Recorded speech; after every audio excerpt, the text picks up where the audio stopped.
Hello, hello, hello.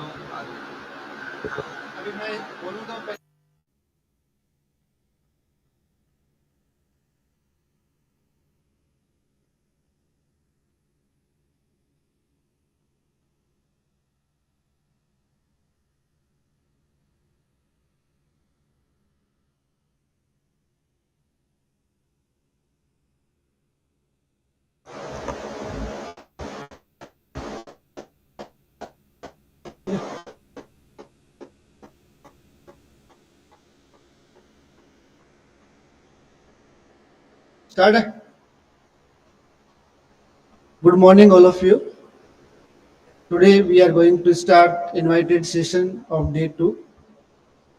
Today's session chair is Dr. Sudhir Bhardwaj, Assistant Professor, Bikaner Technical University, and Dr. Mahinder Vyas, Assistant Professor, Department of Chemistry, Engineering College, Bikaner, and Dr. Bhuvneshwar Sutar, Assistant Professor, Government Degree College, Bikaner. So let us start the invited session day 2. I am handing over mic to Dr. Sudhir Bhardwaj for starting the session. Thank you. Thank you, Dr. Manoj. First, I will briefly introduce Professor M.V. Reddy. Then we will start the session with talk of Professor M.V. Reddy. Professor M.V. Reddy obtained his PhD in 2003 in Material Science and Engineering from University of Bordeaux, France. He has published many papers, more than 220 research papers, and also he has given talk more than 200 in various reputed institutes. He has also visited and awarded by many awards, just like Outstanding Science Mentorship Award 2010 to 2018. So he has a very vast background in material science. Now I invite Professor Reddy for his talk. Thank Okay, you. sir. Sir, thank you very much. My voice is audible, sir. Yes, Hello. sir, you are audible.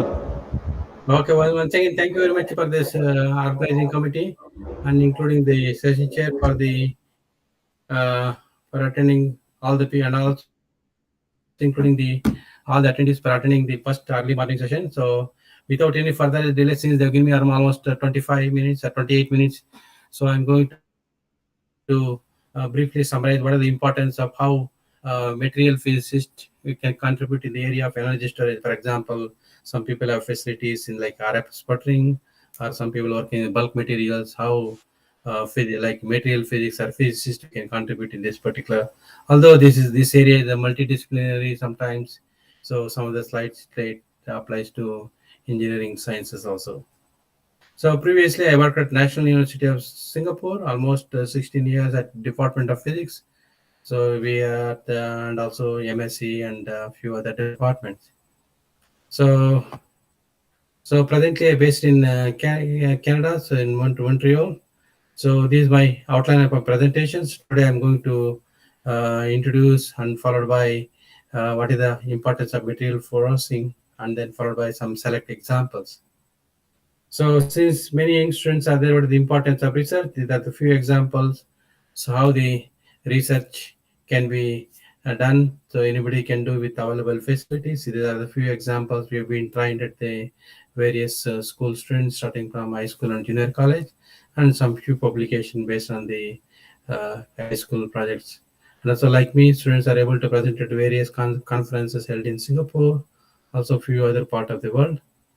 So, and also some few PhD students trained in that NUS, and also a few other international students from our under our group. So these are my small collaboration within Singapore and also India and also a few other part of the world. So since my time is so today I'm going to discuss the importance of the how lithium batteries will play an important role. For example, if you talk about the especially thin film micro batteries, again here all are solid state thin films. Here it will use a thin film layer by layer growth we can do. And again sometimes if you have some thin films you deposit on various substrate, you can do some electrochromics and few other different type of the applications. So again, so one more thing is that since we were physicists, so that the importance of physicists, if you good physicist, you can do real characterizations. So for example, if you see the batteries, so it is very important to develop the in situ structural techniques, in fact, very wide. So again, there is a lot of interesting physics in the, especially exorbs and few other, especially neutron and few other techniques. So that will be very useful, especially for the battery, in terms of the cycling during long-term cycling, etc. So again, I think materials are known. So what I'm mentioning that real application of, for example, silicon age revolutionized our special technology. For example, discovery vacuum tubes, computers, and so on. As you can see, there's interesting miniaturization devices, and for example, composite materials also very important area. Suppose because due to this lightweight materials have been discovered, and year 2000. So there is a functional material, nanotechnology. There is a huge interest in the, for example, nanomaterials for energy, including the chemistry, physics, and biology, etc. In fact, this year, Nobel Prize also given the nanotechnology, some nanotechnologists for the. So again, it clearly shows that importance of these particular areas. And molecular age 2020, future always we are thinking about the intelligent materials to reduce the CO2. So I think and all low carbon age, I respect either you want to store the CO2 capture or to reduce the CO2 emissions. That's why I always say these are very important things people are concentrating. So regarding the materials, if we talk about the materials, we broadly classified based on the applications. Again, the construction technology, for example, it will vary depending construction technology depending on geographical location. For example, place like here, extreme low temperature, so that they need some insulations and also some phase change materials. Sometimes already people have been done.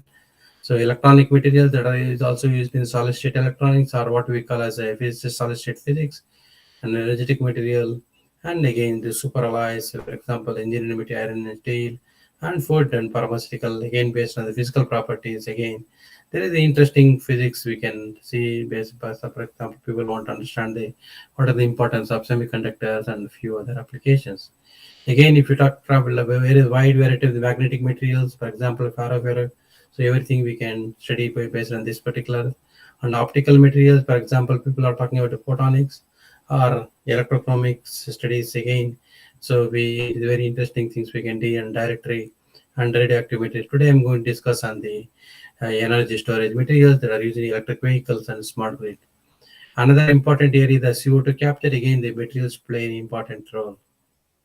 So, I think these are what I mentioned, that in summary, the materials are everywhere, depending what type of applications doing. For example, composite materials that will use it for the aerospace applications. Or if you're a physicist, again, the optics also very interesting areas. So people are looking for what the different electrochromics are, different type of optical materials. Suppose, for example, solar PV technology is already known. So this technology, again, there is a thin film solar technology. Again, there is interesting physics we can understand. For example, how the material is going to behave with respect to sunlight, and trying to understand the band gap, etc. So that's why, again, the interesting things. So these are the summary of, if we talk about in general the materials. If we talk about the smart materials for building, or advanced flexible organic materials, photovoltaics, and resistive system memory applications. Or sometimes if you talk about sensor, they need to look, they're looking for the reduction of the sensors. Or if you talk about the smart materials for 5G, 60 terahertz electronics, means there is an interesting thing. Everybody wants to be fast internet. Again, the smart materials are needed. If we talk about the smart grid and electric vehicles and autonomous, and also if we talk about electrical engineer or power electronics, there is a very interesting things is happening about the smart chargers, either what they call as the V1G, V2G. So, for example, building to home, those are all the interesting things is happening.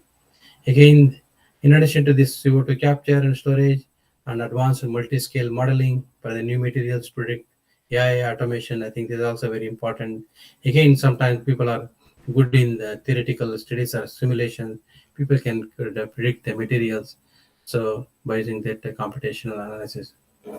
So what I'm mentioning, that in general, the renewable energy is always, we're talking about green means, so it will be clean for the environmental, and also it won't emit any further greenhouse emissions. For example, place like India, there is a huge amount of solar, or some other sources also people are using nuclear, geothermal, and mechanical, and a few wind, etc.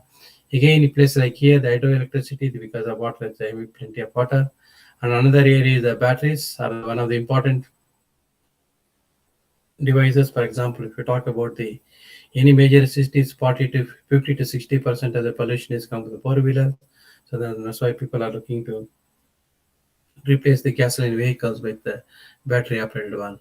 So in general, if we talk about the energy, environmental science, or engineering, the interdisciplinary area of physics, chemistry, materials, and mechanical, automobile, and the chemical. That's why it is almost all. So for example, if you go for mining, you talk with the electrical engineer, civil engineering, also sometimes the chemical engineering, and finally some management. And for example, if you talk about electric vehicles, you want to be smart charging, or you want thermal battery management, again we have to work with electrical engineers. Or you want to integrate, for example, again we talk with the computer engineers, etc. So what is the importance of energy storage in general? Suppose you want to use the for example, grid storage, you want to store the solar or wind, we need affordable low cost battery packs. So idea is that to reduce the CO2 emissions. So, and also, we don't need to depend on the crude oil prices. Another important point you have to remember, if you go for plug-in electric vehicles and the smart grid, again, you need a kilowatt or megawatt range automatically. We need more raw materials. It is to produce locally. So that's why then again, we can reduce the cost of the materials. I think all people are familiar with the impact of CO2 in the atmosphere, that will lead to rise in temperature, and also sometimes unpredictable rains or climate change, etc. So now coming to the battery configuration, I think all people are carrying these type of mobile phones. So there we use something like, for example, you can see here. So typically, this particular this particular battery pack. So this type of power cells we use, and followed by, for example, if you use uh, any either laptops or future run with electric vehicles, we use the 18650 cylindrical cells. So these particular cells, so try to put in different type of stacks. So we can use it, this one, use it for the electric vehicles. So always keep in mind that, for example, this particular type of stacks are put into the like almost like a nearly 7,200, so nearly 7,000 cells. They try to put a different type of stack. There is the modules. They can use it for the to run with your run the car. So it clearly indicate that there is a lot of, once you make a real cell, there is a, for example, catching fire in the batteries. There is a huge interest in the electrical engineering or understanding impedance. That's why physicists are understanding this material. For example, how the ion conduction mechanism, etc., that will play an important role, especially in terms of physicists. So what I'm mentioning that if you take any Tesla model, nearly 7,100 cells they're going to use, and nearly it uses something like a lithium, nickel, cobalt layer type cathodes. I'm going to discuss in the coming slides what are the materials. So what I'm mentioning that the only thing that if you would like to reduce the number of cell, only way is the doubling the energy density. That is very important, so that we can reduce the further cost or the weight of the batteries. I think 2019 Nobel Prize is given in battery research. For example, Professor John Goodenough is one of the well-known physicists and chemist. So he is also he contributed the interesting in magnetic materials. So I think he's one of the early contributed by the area, especially layered lithium cobalt oxide, due to his discovery, and then some cathode and simultaneously the graphite, other electrodes people have been using. So that one that is now commercially, and also many people are using these particular materials for the large scale for real applications. So now coming to the important components.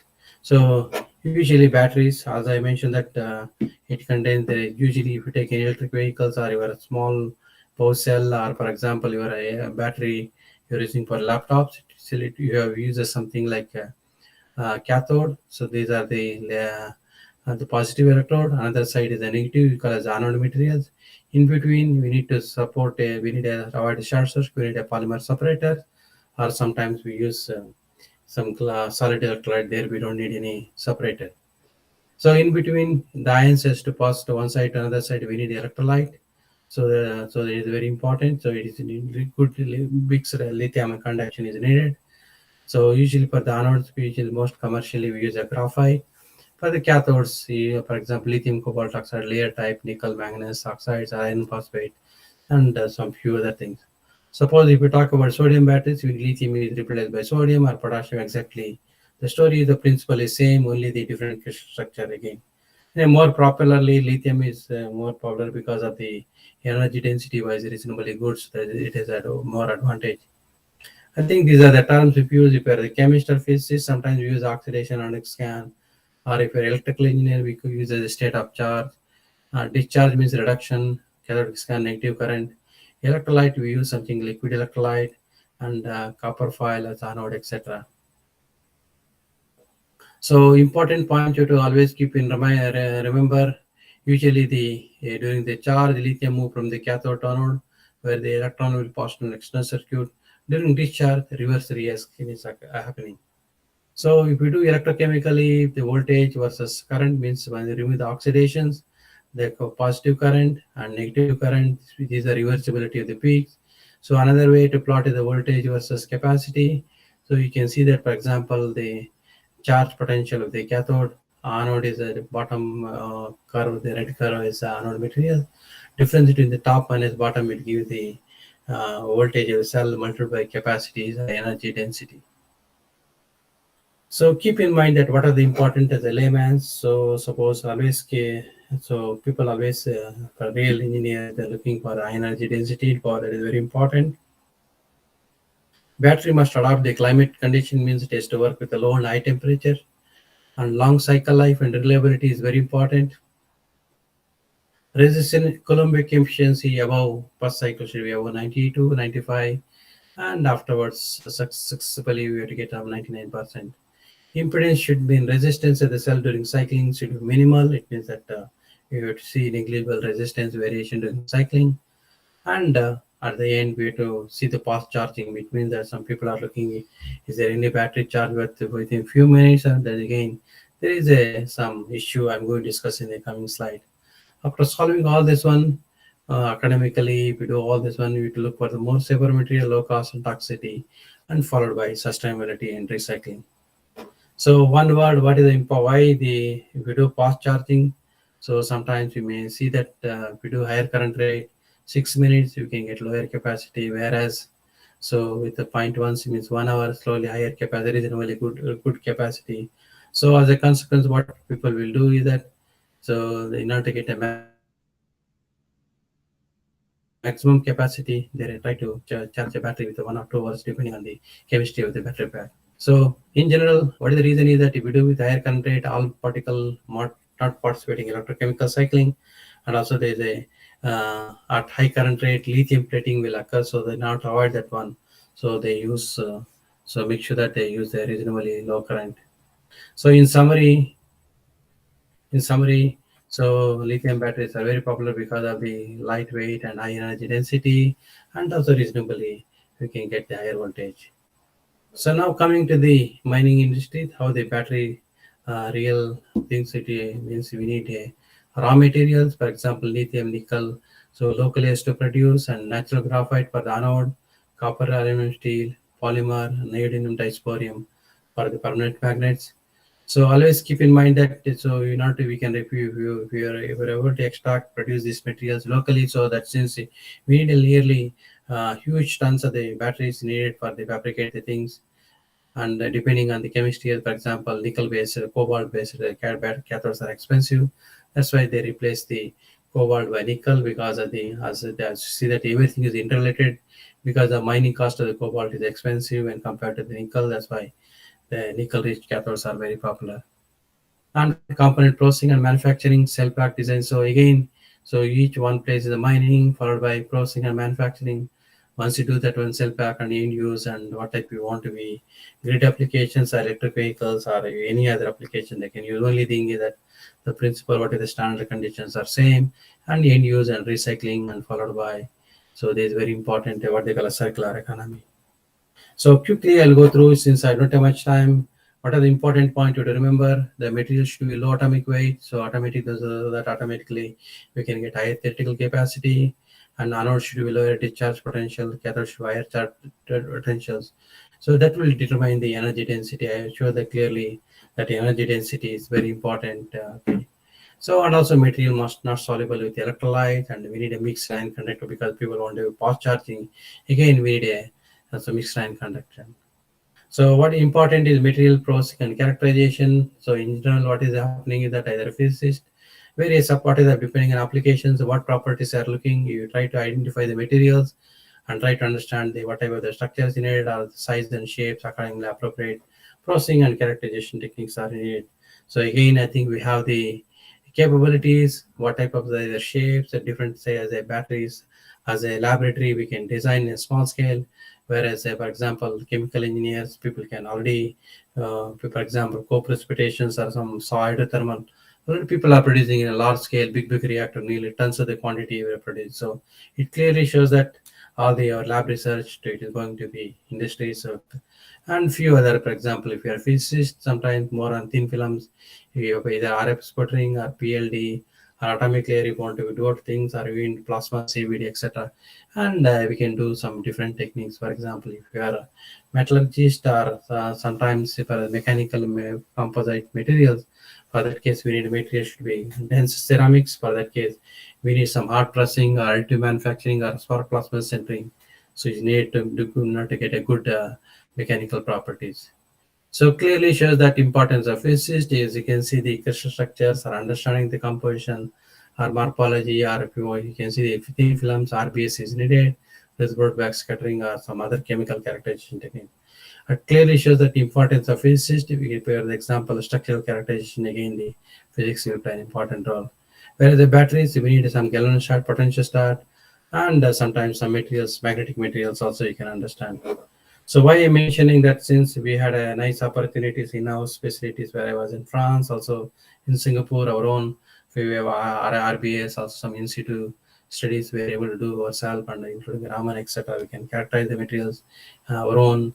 So why I'm mentioning that sometimes due to the advancement of technology now, people can detect the fast spectrum. They can do within 5 to 10 minutes. You can get a good well refinement spectrum, whereas almost 20 years, 25 years back, we used to record one spectrum nearly 24 hours.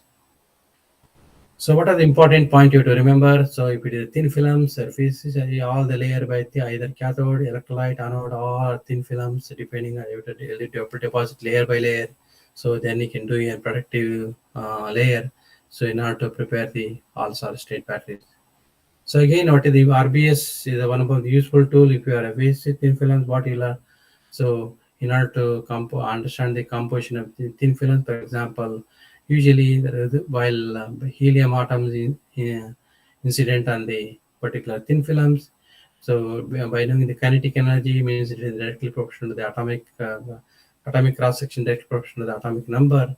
So higher the mass number, it will come to the higher energy as a consequence. From there, with the simulations, we can calculate the composition. I think these are one of the best techniques to know the real composition and thickness of the thin films in the ceramic or semiconductor thin film industry.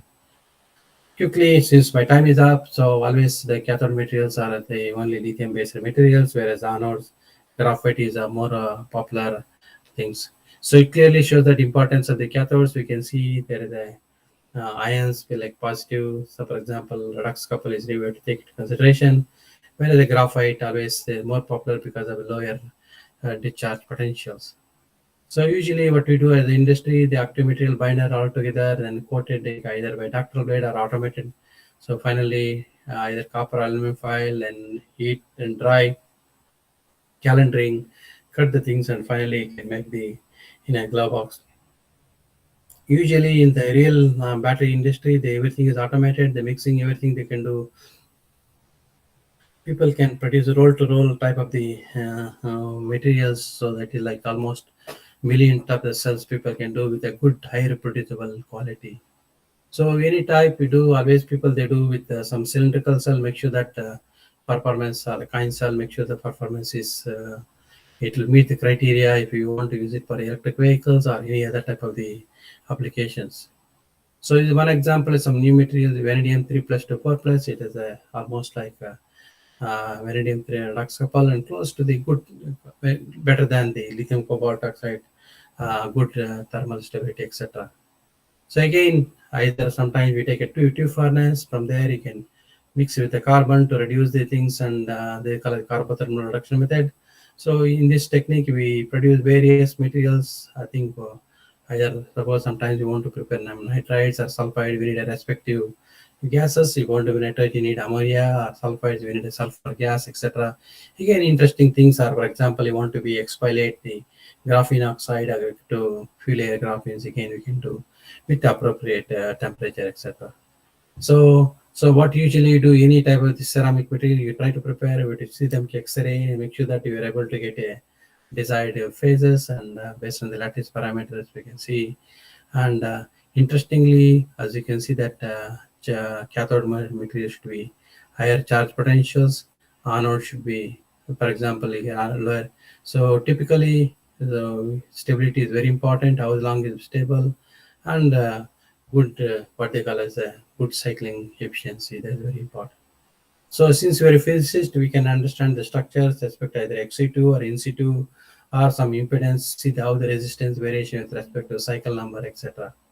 So in summary, as a battery researcher, if people always they worried about the energy density, so it means higher charge potentials and the high capacity is very important point you have to take into consideration.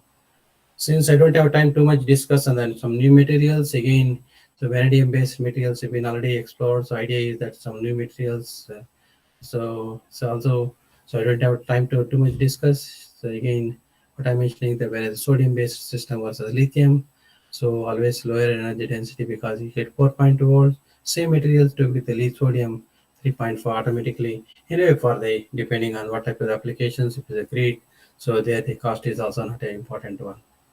So coming to the negative electrodes, again the lithium metal, there the different type of the materials are going to use. So what I'm mentioning that graphite is more popular because of the higher lower discharge potentials, and also it use it for the various applications. So again, people may ask you, why don't you use a graphene? Yes, so although we tried the graphene, practically we can't replace it is very difficult to replace the graphite. So we need a graphite, if it's a graphene or anything, whatever the capacity you're getting, it may be not practically useful. So we have to get a potentials at the lower discharge potential. That is very important for the practical applications. So quickly, since I have another 3-4 minutes, so that make sure that I wanted to make sure. So always people do with some nanotechnology, some different materials have been done. So use of the advanced techniques, for example, XRDTM, XAS, and a few other techniques, we can propose a different type of mechanism. That's why it is very useful to predicting the new material, new material, what is the mechanisms we can study by using this. So these are the small new materials we've been contributed, some bunch of materials. Again, there is a lot of oxides. Again, although practically this material may not be interesting for the real battery applications, still academically we can understand this type of the oxides and etc. So again, I think there is a bunch of materials. If you want to be either sensors or people want to study and understand supercapacitor, etc. So again, quickly, I'll another 1 or 2 minutes. Thermal runway is also to understand because these are more on engineering. I'm telling that when you make a batteries, they're sometimes catching fire. There's different reasons. Either it is very complex, cathode anode separate electrolyte. So sometimes it may catch fire. This is due to, for example, anodes. If you do with the fast charging, it will lead to lithium dendrites. That will lead to short circuit. Whereas the cathodes, again, the overcharging is also not good. That leads thermal runaway. But also sometimes we will react with electrolyte. Again, the electrolyte is also very stable. Temperature is very important, so don't exceed the temperature. And sometimes separator failure that also damage separator. That's also leads short circuit. That also leads to the thermal runaway. Again, the current collector, as I mentioned, that we need to put on the appropriate way. That's why it is very important. And overall summary is that you can see that intrinsic safety devices, there's a lot of interesting, especially if you're a mechanical automobile. So all the engineering point you have to take into consideration when you make a real devices for the EVs. So in summary, last 1 or 2 minutes, say what are the research we do, make sure that you do recycle, recover them. Think circular economy is very important. So nearly 11 million metric tons are spent by discard by 2030. It means that we have to recover them. So if we don't do recover or we can dispose them in, so automatically it leads to ecotoxicity, global warming, and it has huge health impact. Always keep in mind that so we have to recover them irrespective of the cost. Although technology is known, only the matter of the cost of the recovering. That's why some government initiatives, also some few cost included in the battery manufacturers. So quickly, I think I don't have much time. Again, there's once you purify them, like risk recovery, it is very complex. That's why you have to recover individually the element. That's why the cost of the processing is high. So quickly, I'll mentioning that there is a nice scope of materials and synthesis and characterization techniques, and also we have to work together in a group, and also we at least we have to give the training to the both engineering and science students to in the area of energy storage, etc. Once again, thank you very much. Maybe I'm going to stop the. Maybe if you have any answer, question and answer, I'm happy to. Okay, take maybe I'll try to put my email. So Thank you, Professor Reddy, for a very nice talk about the and enhance our knowledge regarding batteries. I invite any queries if anybody wants to ask. yeah, I think from Rakesh, some people have okay. Rakesh, yeah, please, okay.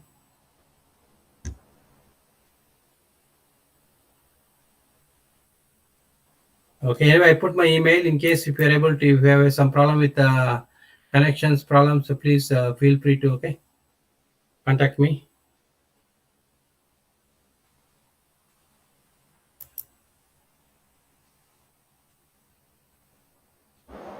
If anybody on the dais want to ask some question.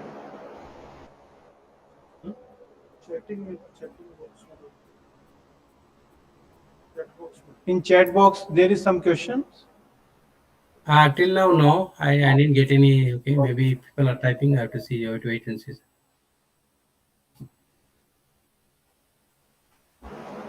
I once again thank you, Professor Reddy. Thank you very much. Okay, sir, thank you, we'll keep in touch, okay. Once again, namaskar for all, thank you.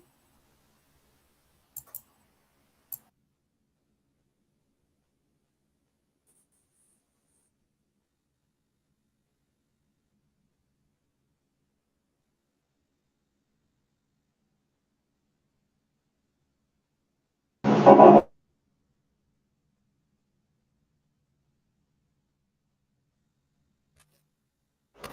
our next talk of the day, I invite Dr. Naveen Kumar Acharya.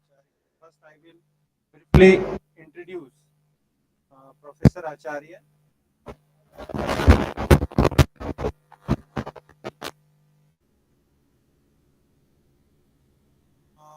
Professor Acharya has 17 years teaching and 25 years research experience.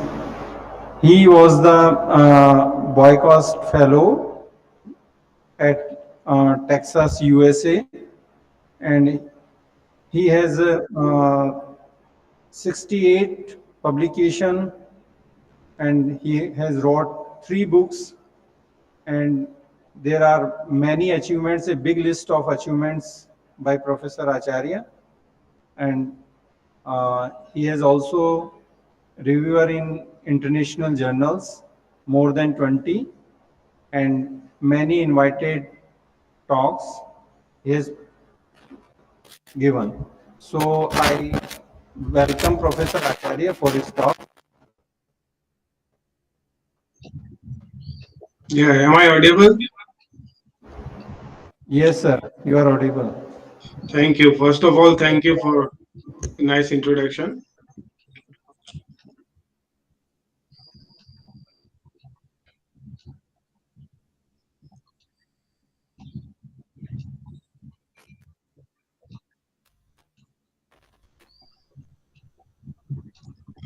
Screen is visible to all of you.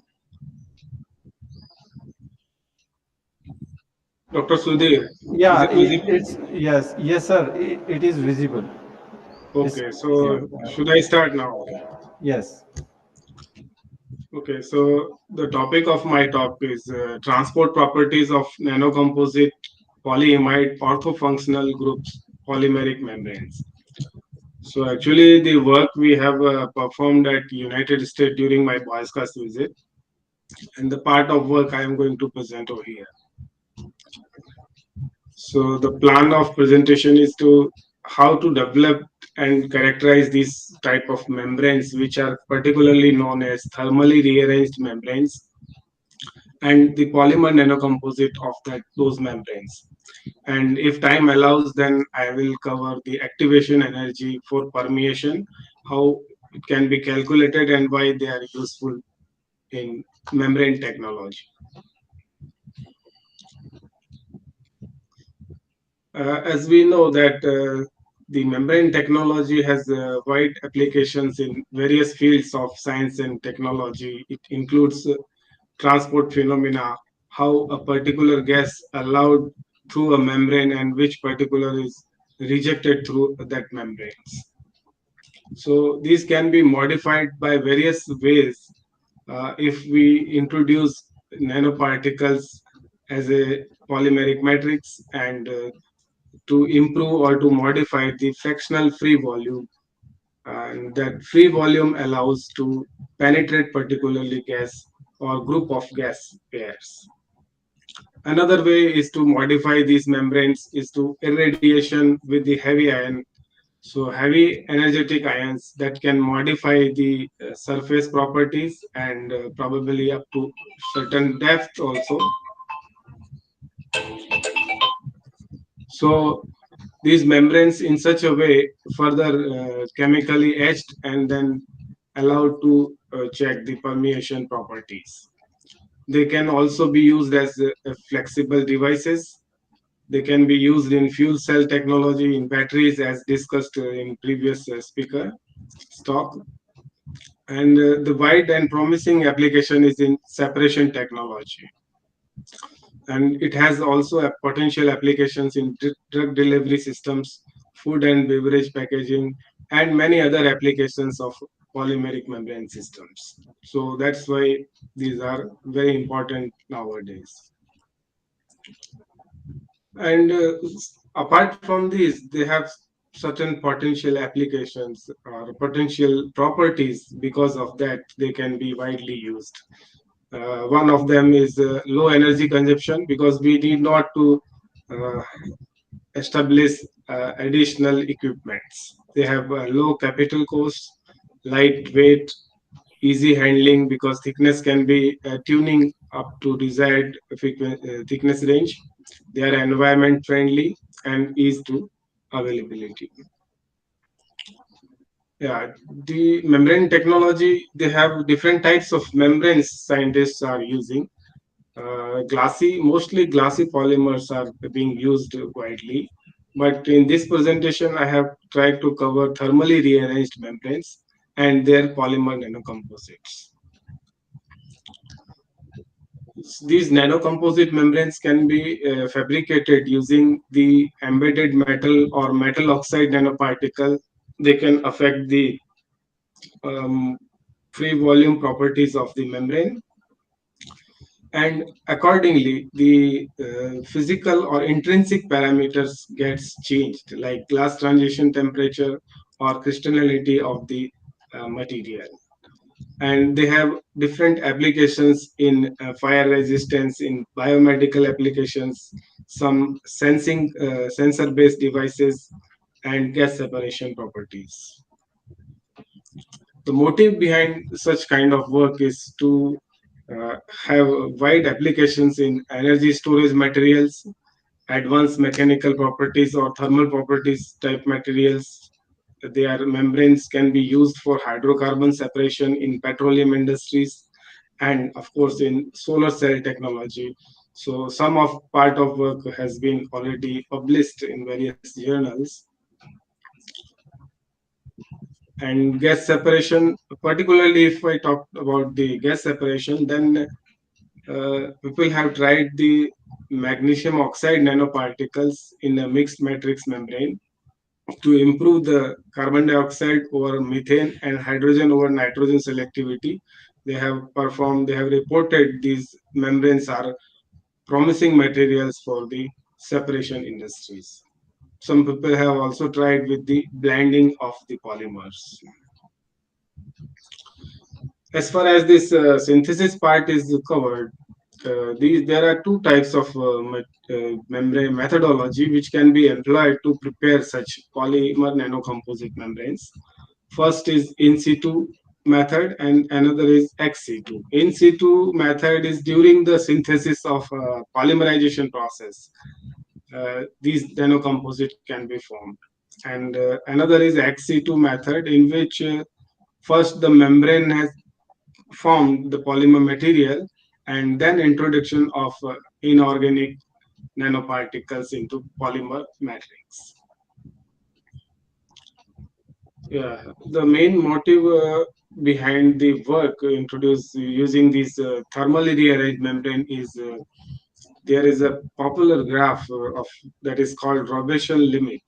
So Robison limit is nothing but the plot of selectivity versus permeability. So here we can see that as permeability increases, selectivity goes down. So the challenge is that to maintain that selectivity over the range of increasing permeability. So the conventional polymers, they have the trade-off relationship in which selectivity goes down as permeability increases. This is the usual process and it is given by Robison, LM Robison sir. And as time passes, the materials advancement in materials grows faster. So they have introduced this Robertson limit in 2000, the first in 1991 and then 2008. So presently we can see that the advanced material like zeolites, metal organic form framework, and some other polymeric material which crosses the Robertson boundaries. So here the interest of the material which lies above this Robertson limit. They have good performance or good combination of increasing permeability as well as the selectivity. So some of the very prestigious papers were published in Science and Nature kind of journals, in which this particular material, which are nothing but polyimide, for functional polyimide material, which is also known as polyimide with orthofunctional group. So the formation of this material and further the treatment about thermal rearrangement at various temperatures, they exhibits very good combination of permeability and selectivity, and they have also crossed the Robeson upper bound limits. So that's why the interest has grown, and we have interest in this type of materials. So as I told that thermally rearranged polymeric membrane have shown good combination of gas permeability as well as selectivity also. So they cross the upper boundary of Robinson limits, and they have exhibits a very good combination over the glassy polyimides. And further, if we incorporate nanoparticles within that polymer matrix, the little improvement also has been observed. This graph, you can see that this is the positron annihilation lifetime spectroscopy graph, which reveals the idea about the free volume within the polymer matrix. Basically, this free volume is directly related with the penetrant, how much amount of gas can pass through that membrane. That entirely depends upon the available free volume. So the paper is very popular and it was published in Science journal. So they shows that if we compare the free volume size with the neat or without treated samples, they shown very good improved free volume available in the polymer matrix. The basic mechanism of polymer membranes, gas permeation, that is solution diffusion model, in which a membrane is kept under a pressure gradient.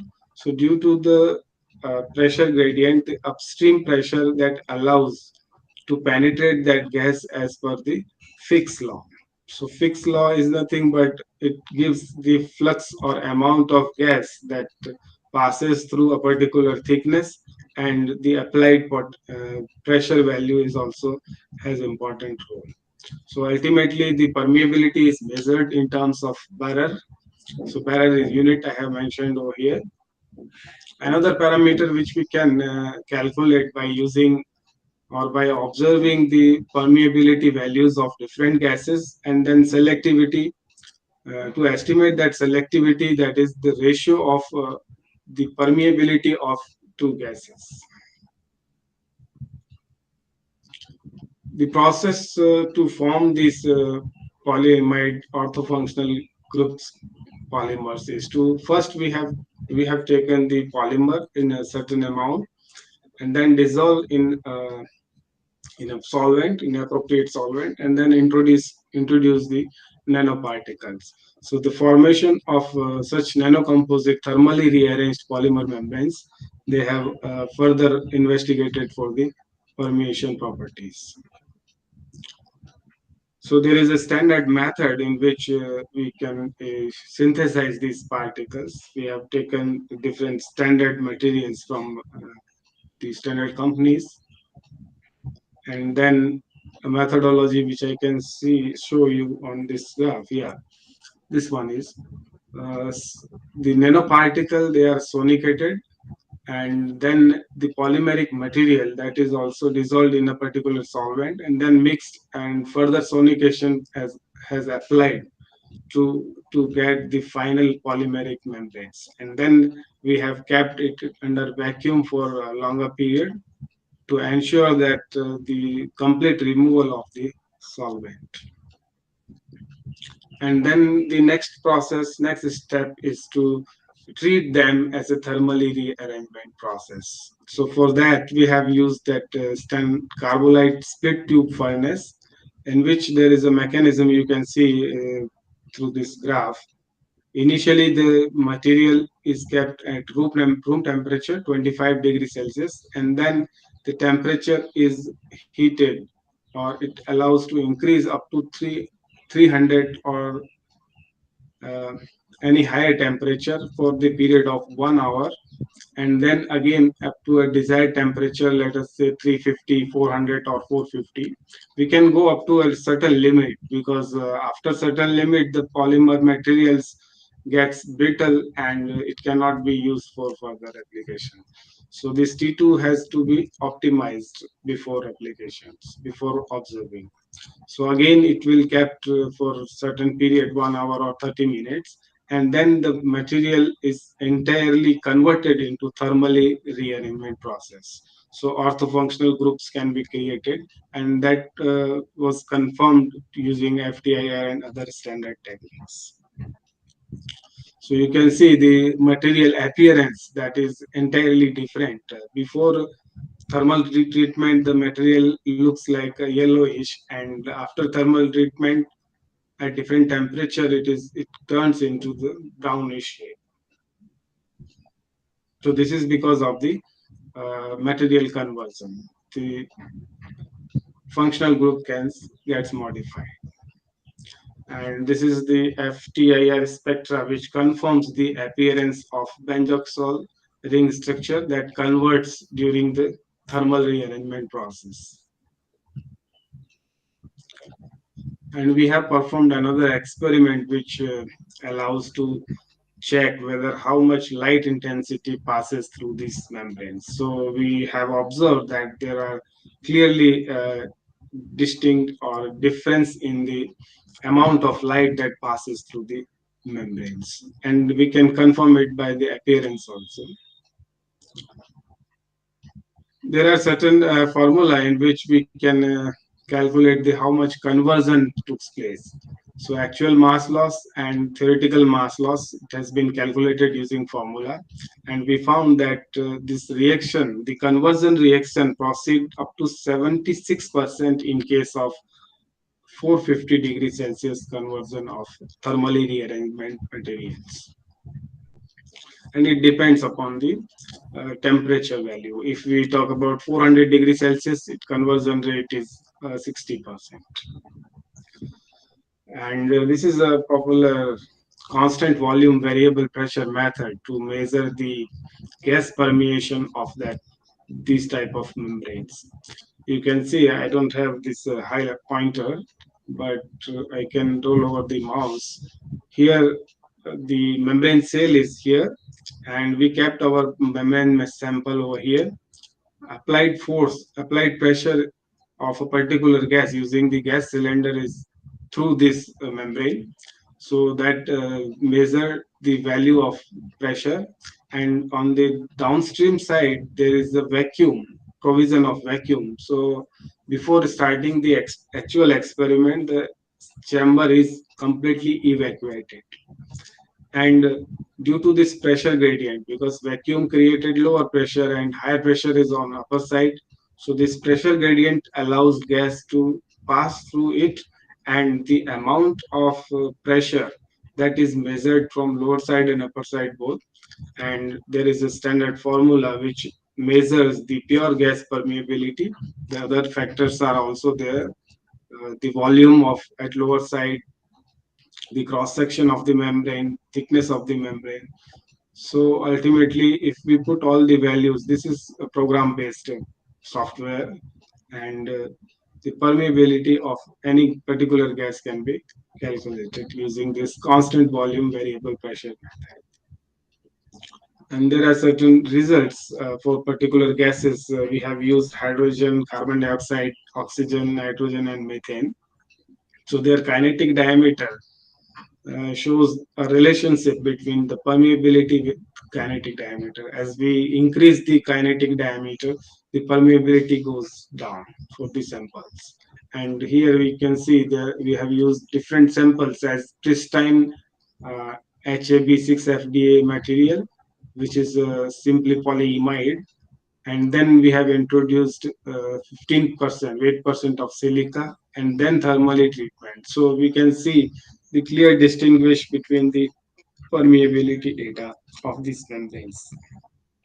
So these are the selectivity measured using different standard gases, and we can found that hydrogen permeability increases drastically, which has a potential application in petrochemical industries. And here is the graph, bar graph, which shows the selectivity ratio with the treated, untreated, and composite membranes. So there are certain results which I have summarized and I already discussed about this. So I don't think this required the reading of these results. So yeah, one important result, that is the selectivity of different gas pairs, that is has a particular order. So if we took the kinetic diameter increasing oxygen over nitrogen and it compared with the hydrogen and methane, then we have found that hydrogen over methane has highest selectivity because of the uh, ratio or difference, a large difference in kinetic diameter. Yeah, now I think I should go quickly because it's already 9:25. So activation energy, to how to calculate this activation energy. For this, we have calculated the permeability at different temperatures. So, and using Ernest plot, we can find the activation energy for the permeation.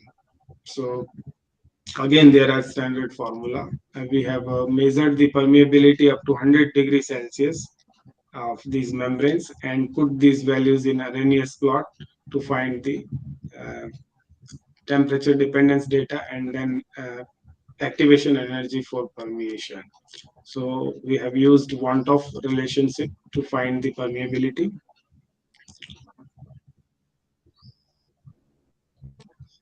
And this is the change in glass transition temperature observed using DSC technique. Yeah, this is the permeability and activation energy. We found that polymer nanocomposite membrane has higher permeability that compare of the pure polymer membranes. And similarly, if we calculate the activation energy, then permeability is greater and the activation energy is lesser. And also the similar results have been observed for the in case of nanocomposite polymer membranes. There are certain other characterization employed like scanning electron microscopy, which shows the available free volume that is surrounded by the nanoparticle and some white spaces, which allows gases to pass through it. So as a conclusion, I must say the glass transition temperature of this silica and pure material was observed less than pure material, and permeability increases with increasing temperature as per want-off relationship, and permeability decreases with kinetic diameter as the kinetic diameter of hydrogen is lesser, so permeability is higher. And similar measurement has been observed for the nanocomposite membranes. So activation energy for permeation is lesser than the activation energy of that of pure polymers. So it is obvious result as per want-off relationship, and we are looking in the future for to apply these membranes as a water treatment for purification of water, purification of hydrogen gas, especially that can be used for fuel cell applications. Some biomedical application we are also trying, and metal nanoneedles in case of irradiation of these membranes. There are certain other publications, and I must acknowledge the Department of Science and Technology, Government of India, for providing me Vasquez Fellowship and Fast Track Young Scientist scheme. I must acknowledge MS University, IUAC New Delhi, TIFR Mumbai, and Dr. Freeman's group at University of Texas in Austin. So thank you for your patience.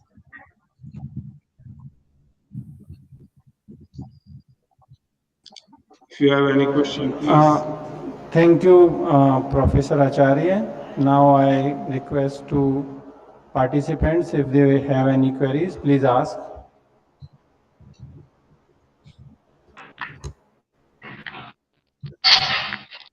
Yes, Hello, sir. sir. Yes, ma'am. Am I audible, sir, to you? Good morning. Morning. Yes, sir.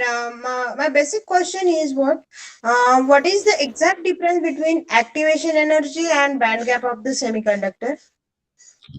See, activation energy and band gap is entirely different concept. Band gap is a very Sir. the difference between the energy levels. Yes, sir. Okay, if we find a conduction band and valency band like Yes, that, sir. and activation energy is the amount of energy which requires the permeation. Minimum energy required for permeation means that particular molecule can penetrate through the membrane, through the material. So you can understand the difference on basis of microscopic and macroscopic like properties. Okay. Okay. Means suppose we consider the band gap energy, then it comes under the macro. Yeah, of course. Okay, and activation energy it comes under what micro means what how many the amount of energy required to penetrate that band or transport in that band, that is the Band means, activation energy. yeah, activation energy is a physical, means it requires the amount of energy. While on the other hand, band gap energy is amount of energy just to excite those electrons from valency band to conduction band. So that is Okay, entirely different. okay. And what about mix binary oxides? Mix binary oxides. Yes, sir. If we So consider the semiconductor, single semiconductor and mix binary, then okay, what will be the activation energy? Whether it is decreases or increases? no. It depends upon how these energy bands are formed. So it depends upon the nature of solids, which type of solid you are going to mix or form the binary or ternary compounds. Okay. And both are means it is directly proportional to the temperature, na? Means as the temperature Yeah, of course, increases, of just course. like our thermal energy. Yeah, temperature plays an important role in all kind of such mechanisms. Okay. Thank you very much, sir. Yes, sir. Thank you. Oh, yes.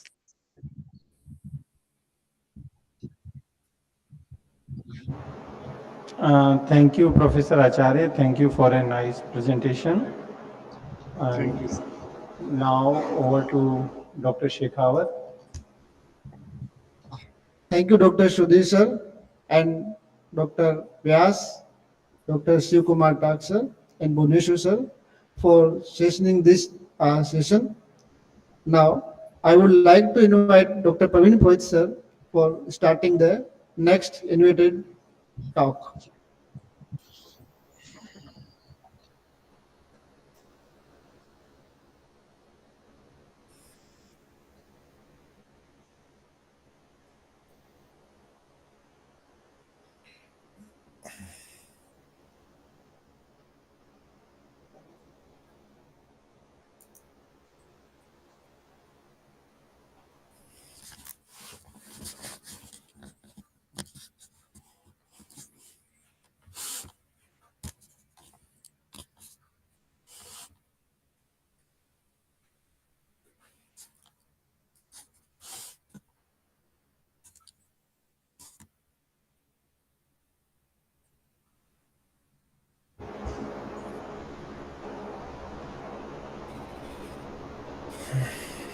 Thank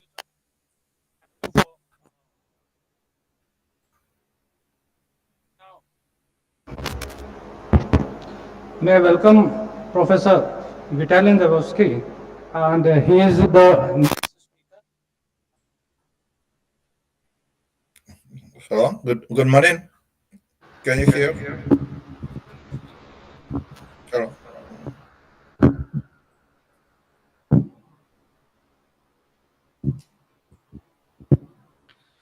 I'll just read out his brief resume that we are going to listen him. He's a leading researcher in Department of Applied Optics, Institute of Physics of the Czech Academy of Sciences, Prague. And he is a visiting professor, Department D. Francis, at 208, 210. In 1999, 2000, he was head of Department of Radio Physics, Donetsk National University, Ukraine. In 1996 to 1999, full professor of the Department of General Physics, Denstock State University, Ukraine, and 1993 to 1995, senior staff scientist of the Department of Physics, the Donetsk State University, Ukraine, and from 1979 to 1993, acted as assistant professor of the Department of Experimental Physics, Donetsk State University, Ukraine. If you look at his academic degrees, in 1996, he was Doctor of Physical and Mathematical Sciences, and in 1989, he has done PhD in physics from the Donetsk State University. In 1977, he was awarded MS in physics from the Donetsk State University. And he has been acting as visiting fellowship professor. He has taken the fellowship from professor of University of Białystok, Poland, and also at the fellowship from the Center of Excellence, Institute of Physics of Polish Academy of Science, Warsaw, Poland, and as an invited professor in Sungkyun Kwan University, Seoul, Republic of Korea, in year 2002, and invited professor at the Laboratory de Physique de Solides, University Parts, South, and if you look at his teaching experience and the scientific activities, over 30 years of experience in teaching theoretical mechanics, thermodynamics, and statistical physics, electrodynamics and magnetism, optics, atomic physics, and nuclear physics, then introduction to biophysics and magnetobiology, supervising PhD students. And he has been the member of committee chairman of the Ukrainian University Student Cooperation in Physics, 1997, 1998, and 1999. He has been a member of the assessment committee of the National Ukrainian competition in physics for the high school students in 1999, and he has been a member of scientific committee and steering execution team of the project transfer of knowledge, that is the combined study of nanostructured magnetic material. So NagnoMag Lab, and supported by sixth framework program of the EU Marie Curie Action in 2004 to 2008. Now he has been acted as session chair of International Magnetics Conference in 2017, April 24, 28, 2017 at Ireland, and then vice director of the International Magnetology Frontier Research Center, which is located in the Science Island, Hefei, China, and fellowship of the China Academy of Sciences, President's International Fellowship Initiative, and a specific funding program for the to attract the talented foreigners to CAS for scientific exchanges of the research cooperation. Then guest editor of the special issue of the magnetic fields and cells. And the main research directions, the main research lines as follow: the combined experimental, analytical, and by first principle simulations, studies of magnetization processes in the ultra-thin magnetic films and nanostructures, then biomedical application of the magnetic fields and micromagnets, then the didactics of teaching physics, science popularization, and knowledge of dissemination. Research activities in the last 5 years in the field of magnetobiology. He has co-authored about 145 papers published in peer-reviewed scientific journal, 2 books, 2 book chapters, and 5 patents, and 24 plenary and invited talk. Now, it was really very fascinating and interesting biosketch of him, and I hope I could give a glimpse of that. Now, I invite Professor to give his expert lecture. Welcome, sir. The session is handed over to you. Thank you, sir. Good morning. Thank you. Thank you very much for introducing me. Thanks to organizing committee for inviting me. Could you see my slide? Just I will show. A moment.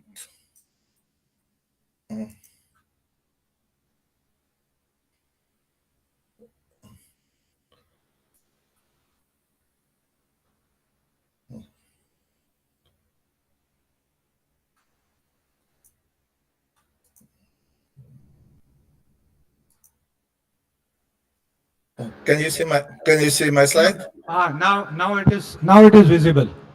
Yes, Okay, sir. thank you. Okay. Okay, thank you. Thank you very much for inviting me. I will start with a plan. Today, our plan is the following. So first, we consider magnetic force in living cells. So it will be a small quiz. After that, I will tell you about effect of static magnetic field on cell membrane potential, and we will continue with enhancement of cytosolic calcium level in skeletal muscle cells. Also, we will discuss effect of static magnetic field on DNA synthesis. Just and You can make it full view. so Thank I'm you. sorry. I'm sorry. Could you hear from me? Is it okay? Yes, sir. It's okay now. Now you can Okay. make it full view. Okay, so I will continue. And we finish up with effect of gradient static magnetic field on diabetic mice and magnetic field and happiness. So what is magnetogenetics? Magnetogenetics is emerging research area that combines the principle of genetic and magnetism. We can speak about now controlling cell with magnetic fields. It's magnetogenetics, light optogenetic, and sound sonogenetics. So a pioneering research line in biology and cell therapy. The main question, how to influence gene without pharmacological agent. The answer is simple. It is necessary to apply force like that. But the question is how to apply this force. Is it possible to apply to all cell or directly on DNA? This is a small quiz, probably for students, but anyway, I will ask what happens if the magnet gets close to a mice. For example, here mice, this is permanent weak magnet. The answer is simple because mice is diamagnetic, it will be repelled from the magnet, as usual, diamagnetic repelled from the magnetic field. But the next question: what happens if we increase the size of this magnet, let's say 100 times, while preserving its magnetic characteristics? So we will use such big magnet. The answer is simple also. The force disappear because magnet size is significantly larger than mouse size. In this case, magnetic field generated this magnet is homogeneous and there is no magnetic force. The force disappear. Speaking about magnetic force, which operate inside cells, we can distinguish three forces. The first, Lorentz force, this one, magnetic gradient force, which is proportional to the gradient of magnetic B squared, B is magnetic induction, and concentration gradient magnetic force, which is proportional B squared, and gradient of concentration of diamagnetic and paramagnetic species. If we estimate numerically the value of this force, we will get as the answer the force lie in the range of from 1 piconewton up to 100 piconewtons. It is enough to change anything inside in the cell because, for example, Coulomb force which drives ion channels are about 10 piconewtons. So we are working in this range. But most important that cell is electrical unit. If you look inside cells, you see that many intracellular processes are controlled by electricity. For example, it's well-known things in biology, membrane potential, the difference between electric potential inside and outside cells. So typically, membrane potential change from -3 up to -100 millivolt. Why the membrane potential is important things? The answer is here. For example, if during the embryo development we will change membrane potential, let's say with electric field, as it was done in paper works by Levine, for example, here. So in changing membrane potential during embryo development, we can do practically anything. For example, we can produce animal with 4 eyes with additional frog with additional tails like that. It is of course fantasy, but such experiment were done. My conclusion, if we can control membrane potential, we can control anything in cell machinery. More seriously, in this plot you can see distribution of membrane potential of cell. Through this different type of cells. There are cancer cells, the group of cancer cells. They have paradoxically small membrane potential. Also, small membrane potential is characteristic of proliferative cells, stem cells like that, and contrast cells like glia, skeletal muscle, kidney tube have very large value of membrane potential. Here in this picture, you can see magnetic scroll, which, for example, if you can regulate this rotate magnetic scroll, we can change membrane potential. It is not fantasy. We try to do it with magnetic field, and we study change of membrane potential for skeletal muscle cells. In the next slide, you can see the result. So we worked with so-called skeletal muscle cells C2, C12. And if we apply magnetic field about 70 millitesla with frequency from 1 up to 10 hertz, we can change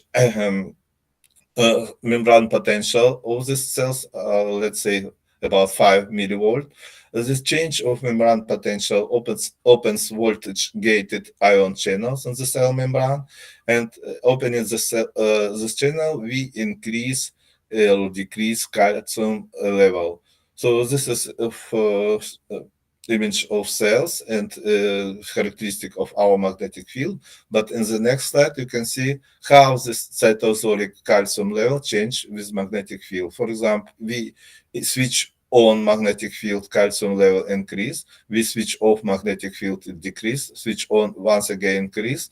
And so we can manipulate with calcium level. It is a very important thing. And the increase of cytosolic calcium level is high enough, about 35%. So in this diagram, you can see also how it changed with pulses of magnetic field. And the conclusion here, that application potential of such a treatment with magnetic field is very high. We can improve function of skeletal muscle cells in myopathy. We can regulate pain relief, and this effect have inflammatory effect. So next slide, I will show you our experiment, which was done in cooperation with China physicists, high field magnetic laboratory. We studied effect of static magnetic field on DNA synthesis. You see some experimental results. We worked with 4 types of cancer cells. Why we study cancer cells? Because the cells are in soft mode. I showed you that membrane potential of such cancer cells, any cancer cells, are low. Namely, this allow such type of cells to be mechanically soft. So because it's manifest in invasive properties of cancer cells. So we applied 1 Tesla static magnetic field for 4 types of cancer cells, and we find that DNA synthesis rate can be significantly changed by application of magnetic field. But what is strange? It is counterintuitive result. If we applied, for example, upward magnetic field, the change shown here. If we change direction of magnetic field to opposite downward magnetic field, the DNA synthesis rate change significantly. So the results are significant for 2 type of cancer cells here and here, and we try to explain why the DNA synthesis rate depend on not only on the value of magnetic field, but also on the direction of magnetic fields. To understand this, let us go deeply in the hierarchy molecule of life molecules. So in this diagram, you can see hierarchy selection for life. So in the not living nature, practically all substances are in the both combination left and right. But for life, something and somebody select, for example, only one homochiral molecule. For example, left-handed alanine molecule here shown.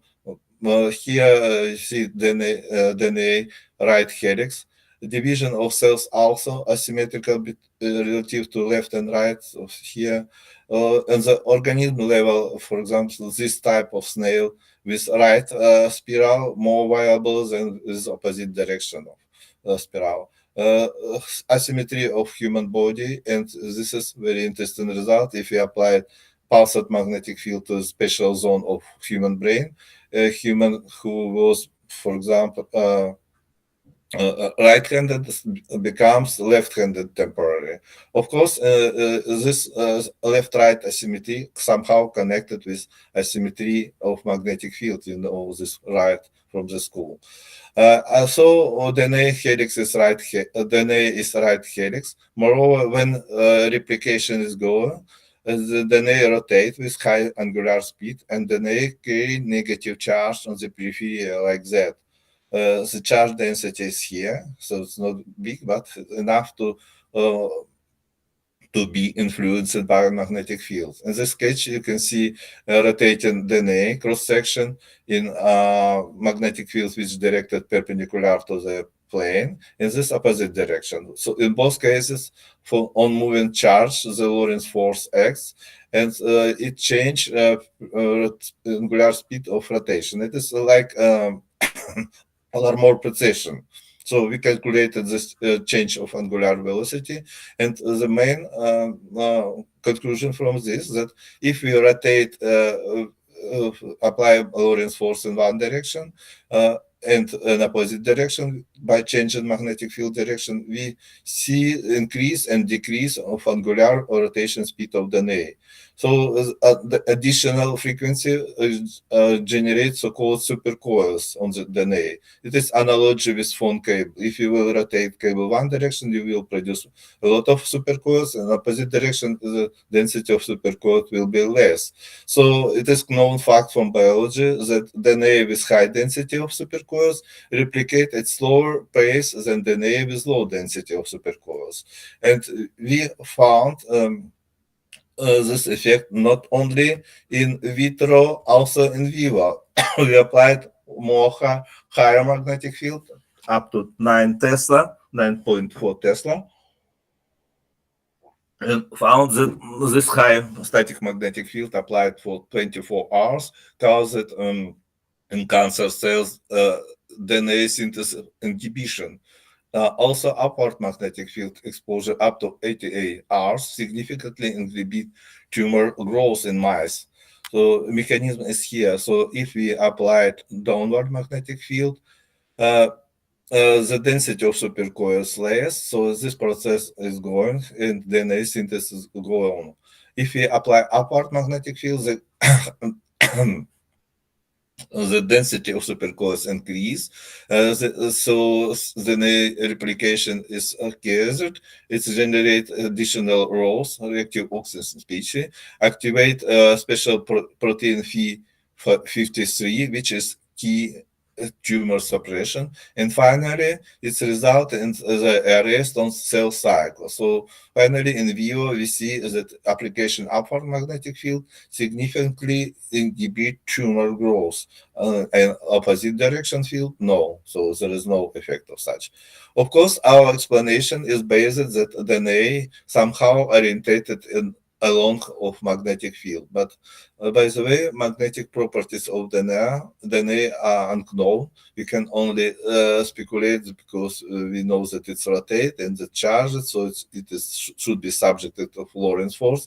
But recent experiment support our hypothesis. Here you can see orientation of DNA in small static magnetic field, and here mechanism which explain that DNA should orientate along of magnetic field. But I would repeat that magnetic properties of DNA are is open question. In this slide, I will show you that rotating magnetic field, low frequency rotating, destroys the actin myosin motor of breast cancer cells in 5 minutes. The installation of magnetic setup is here, so cells was placed in petri dish. After that, we rotate 2 permanent magnets with frequency about 4 GHz, and magnetic field induction was about up to 0.4 Tesla. And this rotating magnetic field destroyed actin myosin motor for breast cancer cells. What is the mechanism? Mechanism is that the first, let's see the fact. So we inside any living cell, F-actin filament exists, and if you see here sham, those control group for cancer cells without magnetic field. But if you apply 0.1 Tesla magnetic field, the cell size change. Distribution of actin filament also change. If we increase up to 0.4 Tesla, the effect were drastically. So in this plot, you can see that application of static magnetic field really decrease total F-actin length. This is sham, like control. This is one small field and 0.4 here. Moreover, application of static magnetic field significantly reduced the tumor nodal metastasis nodal on the lung tissue. So we try to explain this by mechanism, which is described here. So a rotating magnetic field directly affect effective polymerization and depolarization. In this plot, you can see integral signal from F-actin. There are blue in magnetic field, 0.4 Tesla, and without magnetic field. You can see changes. Also, photograph, sham, so control, small field and high field. So the total length of actin filament decrease. It means that rotating magnetic field somehow affect assembling of actin from so-called G-actin monomer. But what is important? Important that G-actin have electric dipole moment. So they so like dipole. If we applied a rotating magnetic field generate electric field. Electric field can order this electric dipole moment in one direction. So inside F-actin, we can expect a small domain with parallel orientation of electric dipole moment. So it's decreased binding energy. Indeed, without electric field, without this domain with parallel orientation dipole and binding energy like that, if you calculate dipole repulsion, the binding energy will decrease. So, namely, this weak chain in the F-actin can be destroyed by rotating magnetic field. And this mechanism works in vivo. We applied magnetic field about several Tesla and found that application of rotating magnetic field reduce mouse breast cancer metastasis and prolong mouse survival by 46%.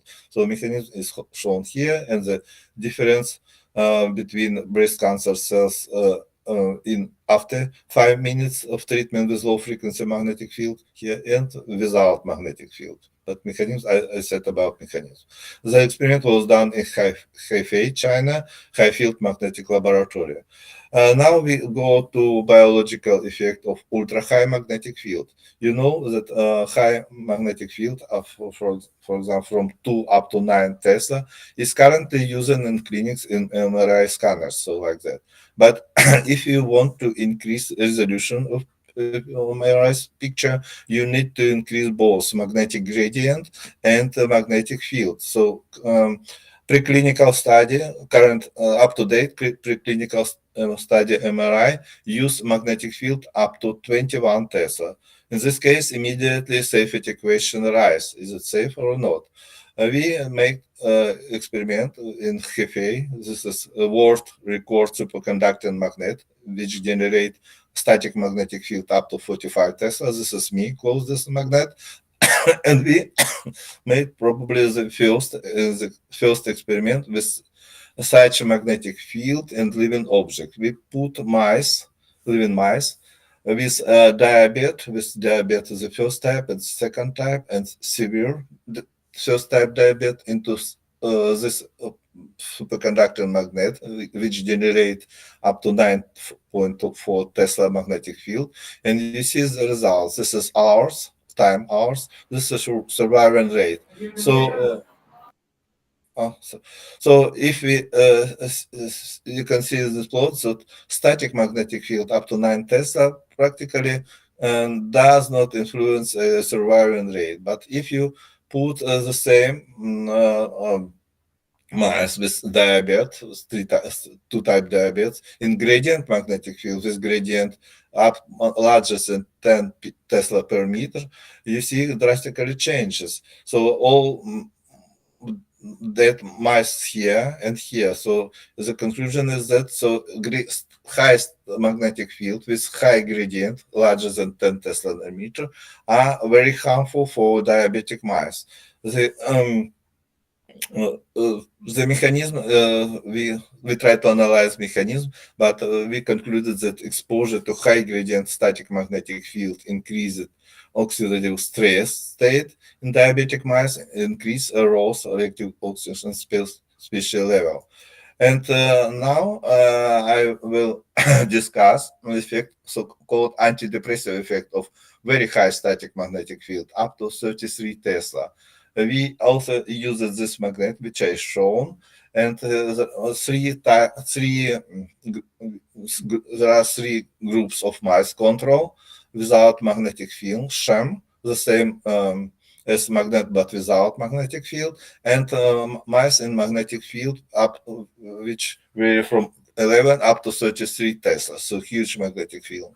The timeline of experiment is shown here. So 1 week adaptation, 1 hour exposure to ultra high magnetic field up to 33 Tesla. After 2 weeks, we make several standard tests on mice, analyzing mice behavior, mice emotion state, so it's so-called open field test, elevate plus mother test, 3 Clamber social test and Morris test, so swimming of mice. What is surprising? So if before this experiment, mice were introduced in the depression state, so especially, so but after application, after exposure 43 Tesla magnetic field, mice were very social. They successfully sorry. They very successfully passed all these tests. And they're very social and very happy. We confirmed this by oxytocin analysis. So we analyzed the level oxytocin in the mice brain and found that after exposure to high magnetic field, the oxytocin, by the way, it is hormone of love or hormone of happiness, was increased up to 160%, and also C4 hormone also was increased 36% in mouse brains. The C4 protein is a marker of neural activity. So we can say that application such magnetic field has positive effect on mice brain, but how to explain increase oxytocin level? The explanation is very tentative because it was the first experiment with such magnetic field in living organisms, but explanation is the following. So it is known that oxytocin is generated in neuron under osmotic pressure. If we apply high magnetic field, this osmotic pressure is added with magnetic pressure. So we can destroy balance between hydrostatic and osmotic pressure by adding magnetic pressure. Namely, this additional magnetic pressure can be the reason to increase of oxytocin level. But of course, it is only our hypothesis. It's necessary to make more experiment to confirm or reject this conclusion. So I will finish up with so-called magnetogenetic roadmaps. So what the subject of magnetogenetics?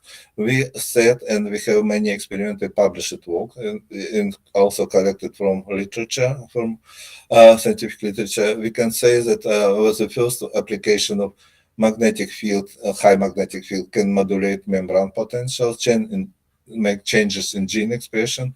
Also, we prove that for gradient magnetic field can change differentiation pathway of stem cells.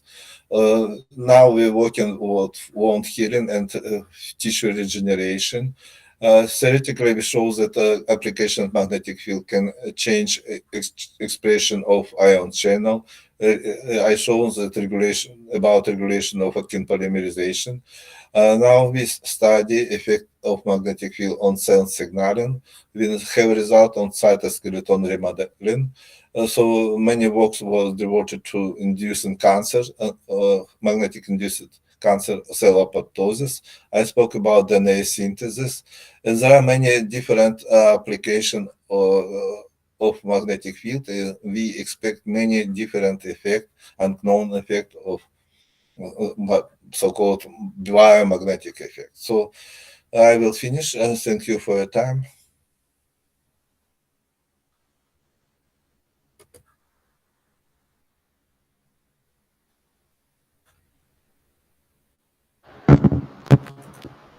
Thank you, sir. Thank you for this nice presentation.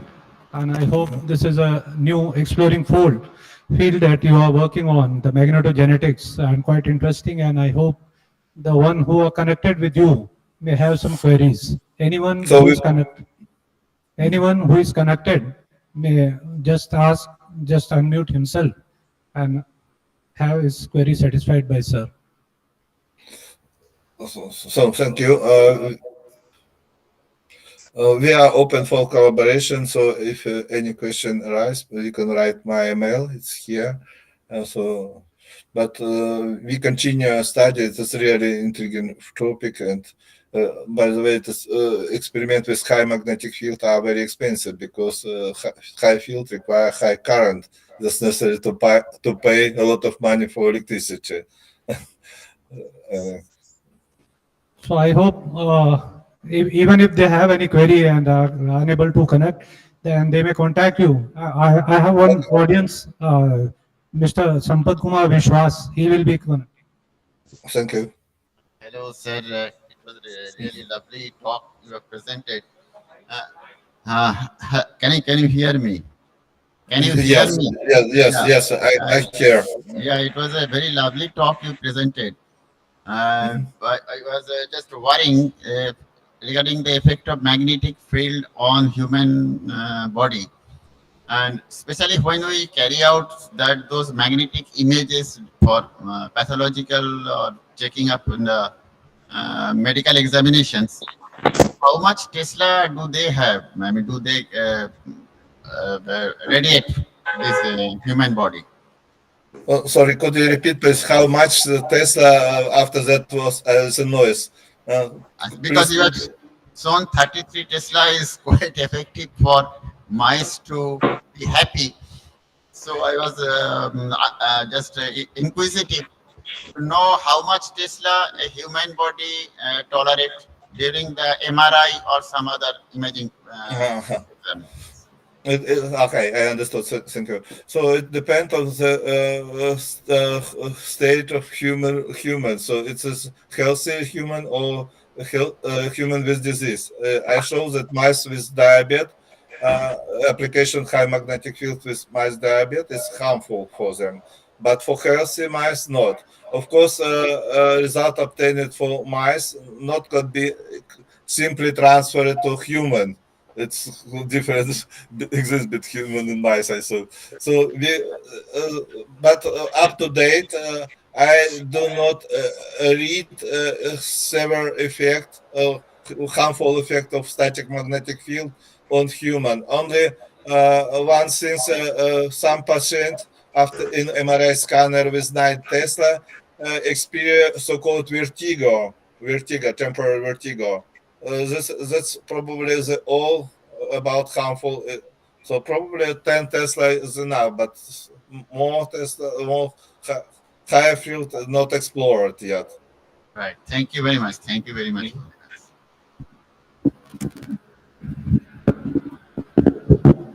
Thank you, sir. Thank you very much for delivering this an expert lecture. And I hope the audience and the one who are connected with you are greatly benefited by your lecture. Thank you. Thank you, sir. Thank you. Thank you. Thank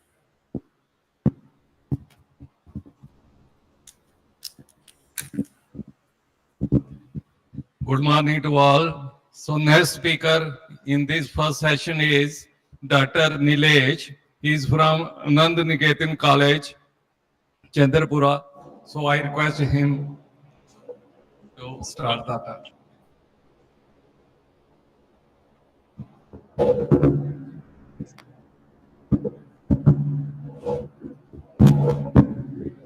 Meanwhile, I'll just give a bio sketch of Dr. Nilesh Suresh Rao, and he has done his PhD Physics, PhD Management, Department of Physics from Anand Niketan College, Anandvan, Varora. At present, he is working as assistant professor since 13 August 2019 at Anand Niketan College, Anandvan, Varora, University approved, and recognized research supervisor in Gondwana University and Gadchiroli, recognized postgraduate teacher to to Gondwana University, Gadchiroli, Associate Coordinator IQAC under NAAC NAC, and Spock Swam NPTEL Chapter IIT Bombay, then Certified Trainer with Skill India, Certified Trainer from IIT Roorkee, Certified Trainer from IISER Pune through MSFDA in the domain of inquiry based teaching learning, and Certified Trainer from Indian Society for Training and Development, ISTD New Delhi, Secretary Indian Society for Training and Development, ISTD New Delhi, Nagpur local chapter. Looking to his teaching and administrative experience, he has a teaching and administrative experience of 14 years, and the organization, that is Anand Niketan College, Anand 1, Varora, then the Priyadarshini College of Engineering, Nagpur.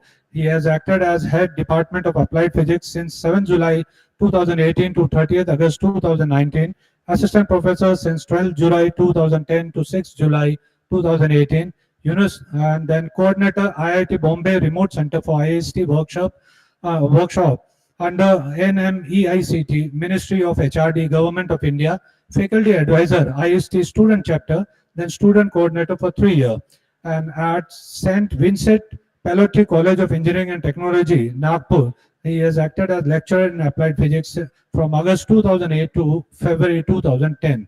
Looking to his academic background, educational qualification, he has done his PhD in physics on the topic synthesis and characterization of fluorides by solid state material metathesis, and area of research is luminescence. Supervisor our Dr. S.V. Morelli, DSc, former professor and head PGT Department of Physics, RTM Nagpur University, Nagpur. He has done his PhD in management also on topic empirical study of organization citizenship behavior, OCB, in relation to workplace empowerment, organization justice, job security, and organization commitment. Area of research is organization behavior, OB, and under supervisor Dr. Shaini Chip, Director, Datta Maige Institute of Management Studies, Nagpur.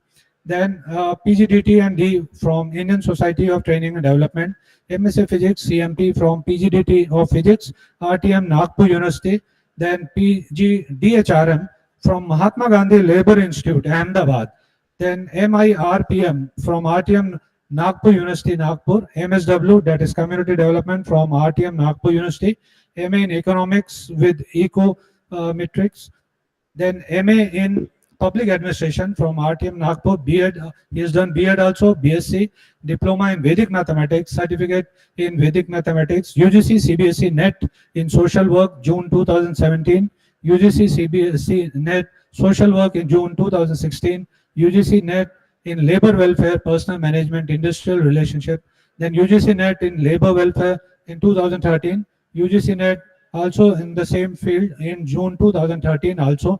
So he has a very vast academic qualification, and I think even I am exhausted reading out this. And intellectual property right that he has gained is granted copyright for text on basics of laser, then granted copyright for BE first semester applied physics practical manual, then published Indian patent on novel approach for investigation and synthesis of non-linear optical crystals, and he has been awarded with certain prizes, awards also. The first prize for oral presentation in the second International Conference on Multidisciplinary Role of Basic Science and Advanced Technology, organized by KDK College of Engineering, Nagpur, in year 2022. Third prize for oral presentation in second International Conference on multi-dimensional role of basic science in advanced technology in 2022. Then specialized course, he has done a number of specialized courses and premier institution.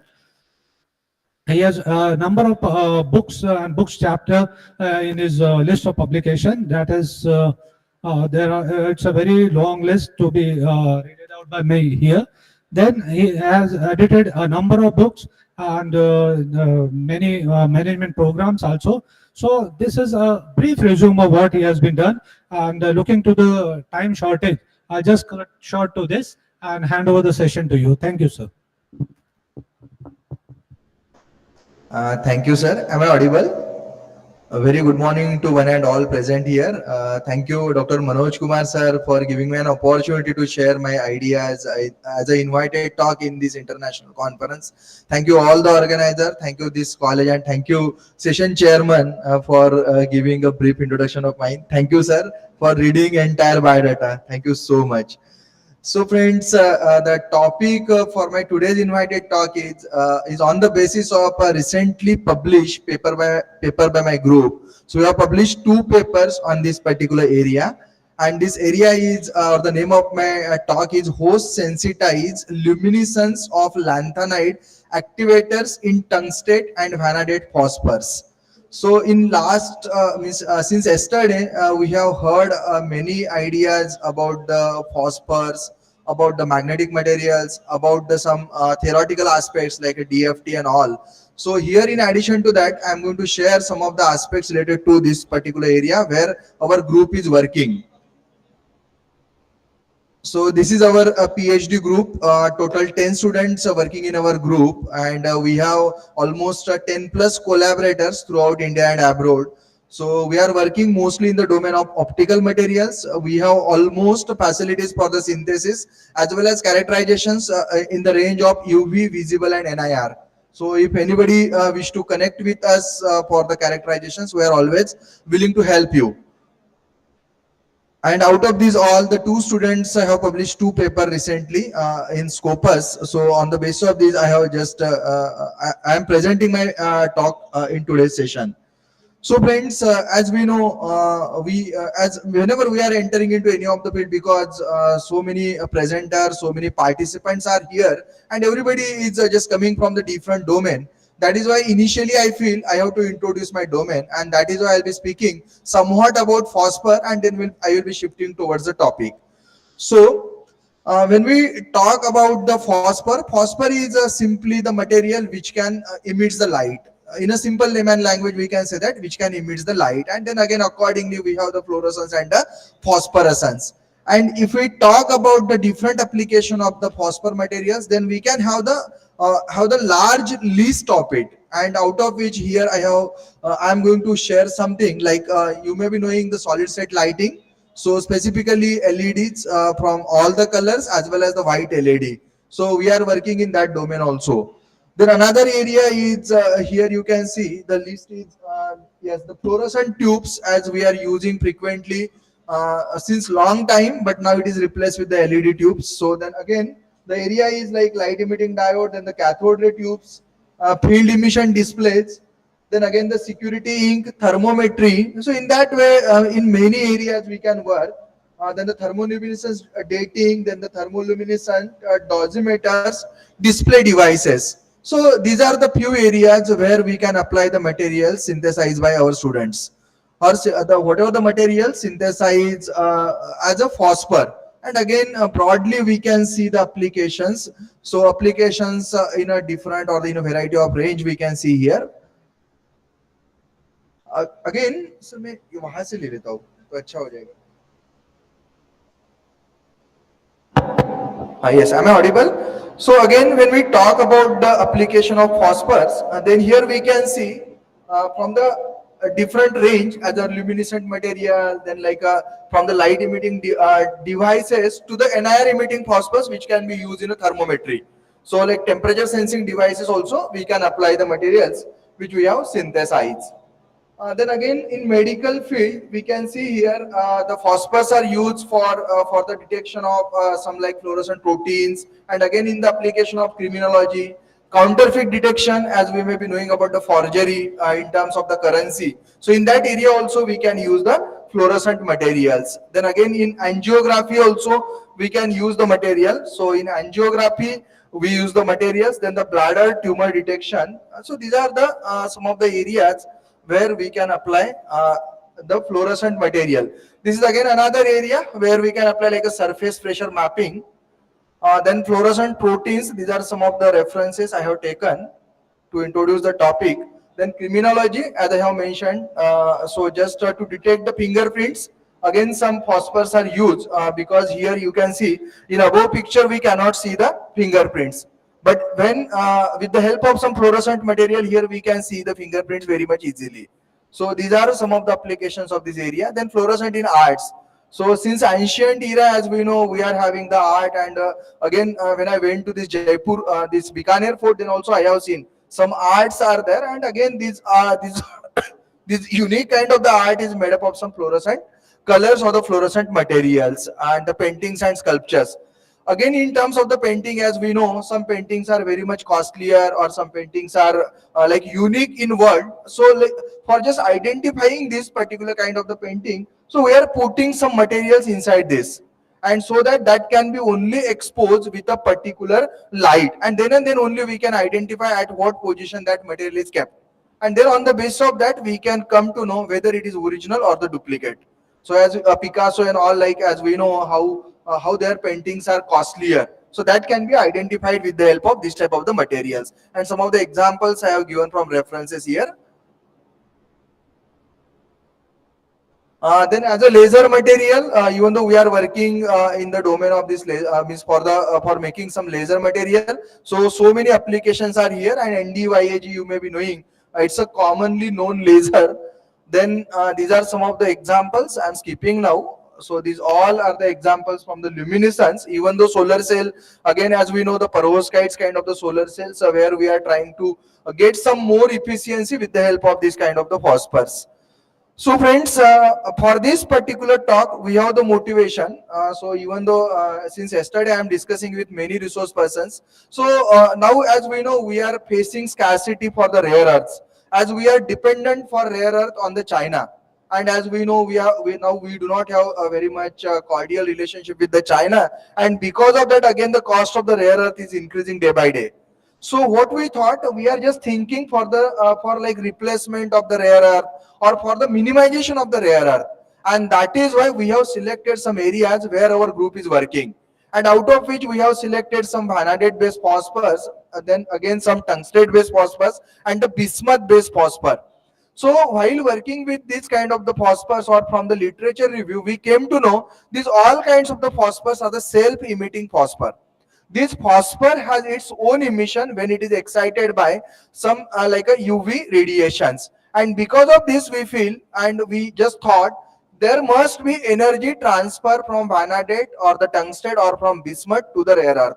And in that way, we can get good efficiency. And that with these assumptions, we have started this particular study, where we are just trying to, and again, these are some of the references. So when I went to literature, we have seen very less data related to the host sensitizations. We found very few papers available on this particular topic, and that is why we have started this particular work, and we got some breakthrough also. So here, like, just I would like to share some of the properties, and then I will be moving lanthanide activated double tungstates. So some of the properties are, it has a high absorption cross section.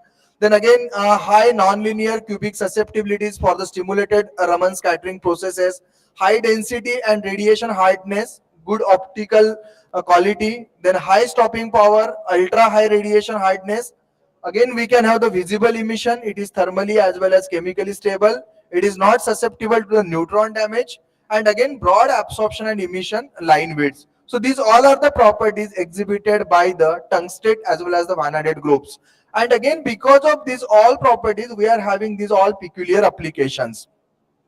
So applications in the field of active media of low threshold area lasers, then laser Raman shifters, quantum electronics, acousto-optics and high energy physics, then bioimaging, hydrocarbon industry and industrial safety, scintillators and radiation detection. So there are many more applications we can have from this particular domain.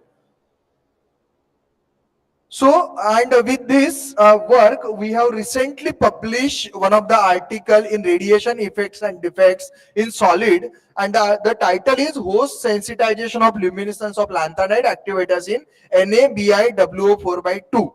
So WO4/2, and here we have used the Bi as well as the tungstate in combination, and then we have done the study. So I would like to share the results which we got from this particular work.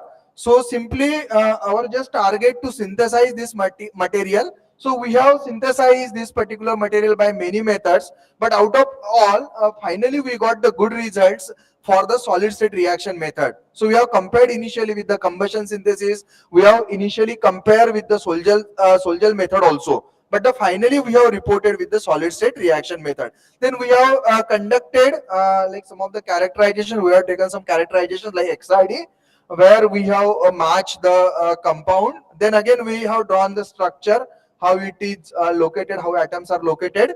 Then the same also we have taken, and we were not thinking for the nanoparticles. So we got the price in like the size in like a microns, not in a nano size. And it was not our aim also.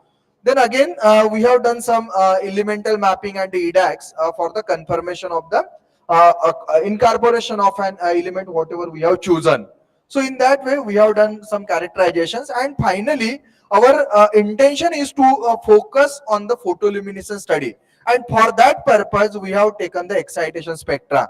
So here I have shown the excitation spectra, and here for this 545 nanometer emission, we have taken this excitation spectra on the basis of literature and with the help of trial and error also. So there are two ways to find out the excitation. So either on the basis of literature or by using the trial and error. So we got some like emission sharp lines can be observed at 353, 359, 370, 370 and 488 nanometer. And these all are assigned to FF transitions of the TB. This is basically for the terbium dope. And as we know, when we are doping the terbium, we are expecting the green color emission. And for that, we have done this. And on the shorter wavelength side, we broad absorptions are seen with maxima at 296 and 305. You can see this is what the excitation we have. Then if I move to the emission spectra of this, this is what really important for us. So we got for this particular excitation of 488 nanometer, we have obtained the emission at 545 and 549 nanometer. So, and again, it is because of the 5D4 to 7F5 transitions, as everybody knows the transitions. So again, these lines are splitting and all like, and here finally, and again here, we can see the color chromaticity. With the help of that, we can identify it. The given phosphor can radiate or can give us the red, green color emission with the help of that. So, and finally, we have concluded that sensitization is most probably due to the Bi3 plus to Ln3 plus energy transfer. So that study also we have carried out in this particular material. After that, the lifetime study also carried out, and we got the lifetime is 0.493 millisecond. So this is the lifetime plot. Then again, after that, we have doped the SM3 plus also. So, and again here our intention to generate the red phosphors. And for that also we have seen the excitation spectra, and here you can see there is a host sensitization. So minutely, if we observe this particular spectra, then we thought or we obtained that there is a host sensitizations, and that reflects in energy transfer, that reflects in terms of the intensity variation also. So again, the similar kind of the study we have done with the help of literature. And finally, we got the emission. Here we can see the emission for the 405 nanometer excitations, and we got this 564 nanometer, 600 nanometer and 647 nanometer. And out of which we are more interested in 647 nanometer because this can be used as a prominent red phosphors. So in that way we got the good results, and again here also we obtained a host sensitization. Another study, another most important study we have carried out when we have doped the Nd3 plus. And here we are looking for the NIR emitting phosphors, and that must be or that may be applicable for the laser applications, and that can replace some of the existing materials. And here also we have done this particular study with the excitation of 588 nanometer. And for this excitation of 588 nanometer, we have seen the emissions, and emissions is at 1070 nanometer. Here we can see. And at the same time, for every phosphor we got or we obtained a concentration quenching. And here also you can see the graph where we have obtained a concentration quenching also. So again here we can see or we can say that the sensitization most likely arises in the Bi3 plus to Ln3 plus energy transfer. Here Ln3 plus is the Nd3 plus. So that also we have proved, and that publication proved or validates our results after thorough revisions. Another publication we got recently on the basis of similar kind of the study. Both publications came in last month. We were working for last 2 years and we got finally 2 publications on this particular issue, because there is a very less literature available, and every time every reviewer were asking for the literature support to us, and because of that we fight for many times, and finally we could able to achieve some results. This is another publication again in the same journal, Radiation Effects and Defects in Solids by Taylor and Francis. Here we have published the paper with ND3 plus emission in garnet structure of LiCa3Zn V3O12 phosphor. And here our focus is to study the vanadate based phosphor. And here just we are trying to transfer the energy, or trying to see the transfer of energy from vanadate to ND3 plus. With this intention, we have started the work, and here this particular initial result itself suggests that there is a host emission. This is what the emission for the host without doping ND3 plus ion. Again here the excitation spectra when we have doped the ND3 plus, and the emission spectra when we have doped the ND3 plus, and again with this also we have got the good result and the promising result, and again the wavelength obtained is 1068 nanometer. So these are again good and prominent result we have published. And now the third paper wherein we are trying to study, as in last yesterday also I have seen so many researchers are working in the domain of electronic structure. So we also thought to work way back like before 3-4 months, because nowadays there is a validation or the support is required from the theory, and in that way we are working with Dr. Manoj Kumar sir also for some theoretical aspects, and with some of the professors from JNU. So recently our paper accepted in, it was communicated earlier, but now it is accepted in Journal of Alloys and Compounds. So here also we have done some host sensitized studies, and that is validated by like you can see the electronic structure analysis of Bi2WO6 and observation of near infrared emissions of the ND3 plus doping. So these are some of the results. Earlier it was unpublished. That is why I do not wanted to share a lot. So only I kept one slide over here. So this is what our study we have done, and from these all, just I would like to conclude. This is my last slide. So tungstate and vanadate based phosphors are considered a suitable optical material for emergent technologies, which implies the usage of laser display devices and solid state lighting. So depending upon the dopant, depending upon the rare earth, we can have the applications.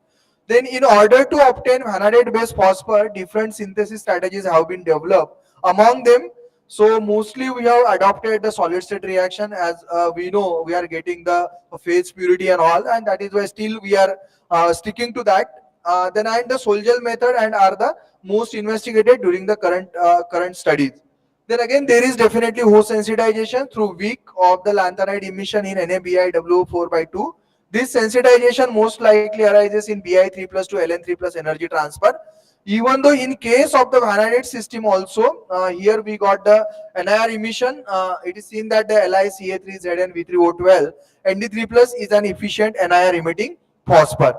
And lastly, I can conclude the excitation can be achieved by the broadband in the 250 to 400 nanometer range resulting from the host, as well as narrow lines throughout the visible and NIR range arising from the FF transitions of the ND3 plus.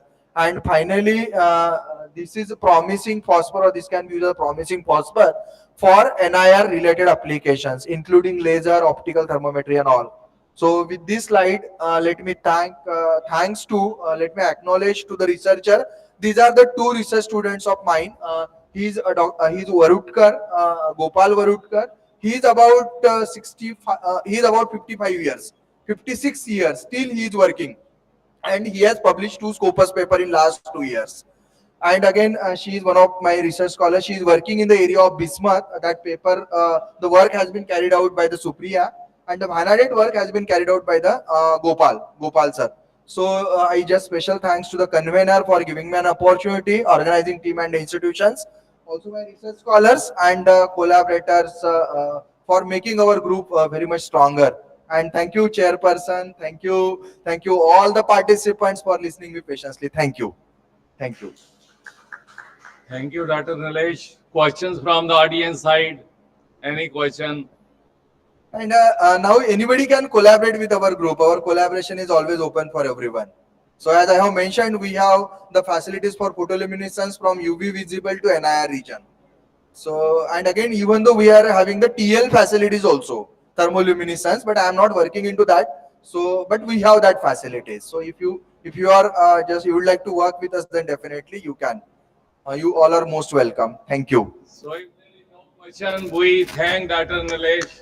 Thank you sir. so much. Thank you. So next talk is by Dr. Anil Bari from Arts, Commerce and Science College, Maharashtra. So please.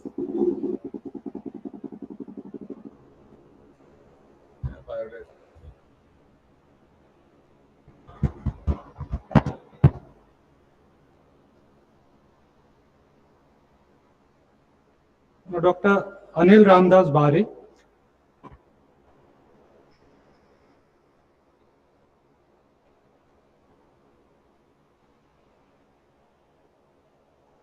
He is working as Boardward Education Society, Boardward's Sanchalated Arts, Commerce and Science College, Boardward, District Jalgaon, Maharashtra, India.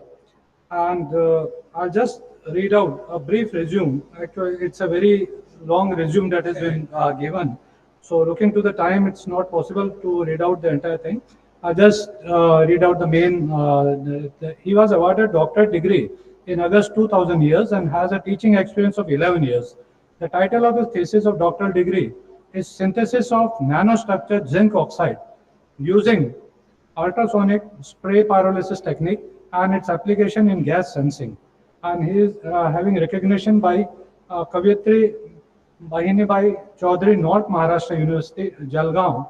And he has done a number of publications and has participated in many short-term courses and programs, and has many of the programs also to his credit and research papers. So I hand over the session to him. Thank you. Thank you, sir.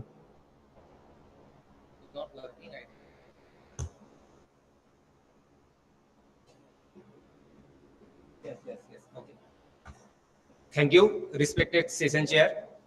I am very much thankful to the Government Engineering College for organizing such a wonderful event and giving me the opportunity to present my work in front of you.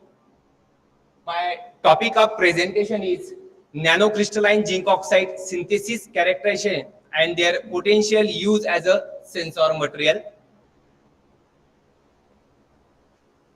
In this work, we have described the general introduction, ultrasonic atomization technique for the preparation of nanocrystalline powder, then its characterization, then fabrication of thick film sensors using the screen printing technique, sensing performance of both conventional and as well as simulant of the highly toxic chemical warfare agents, then summary, conclusion, and finally we can finding some findings.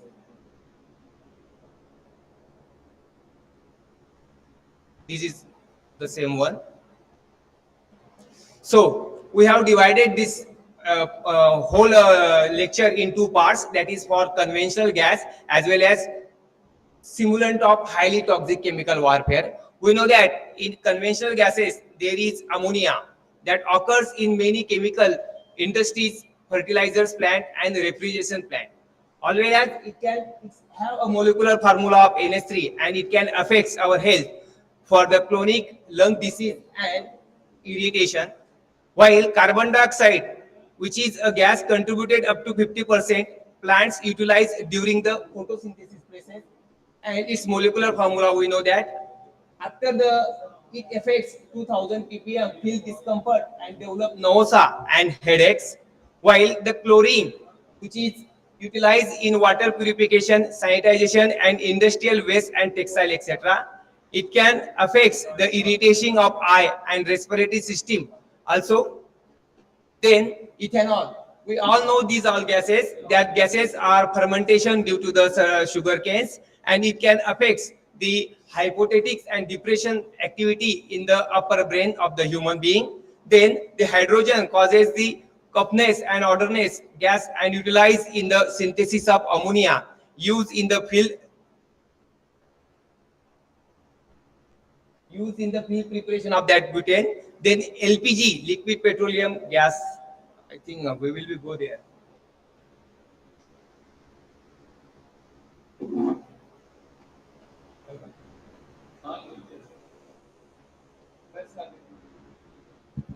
So liquid petroleum gas is there, which is used as a fuel for replacing the chlorofluorocarbons as an aerosol, propellant, and mixture of that propanes. Then its molecular formula, we know that CnH2n, and it can affect highly inflammable exposure, of which causes breathing, and accidents may cause during the burning one.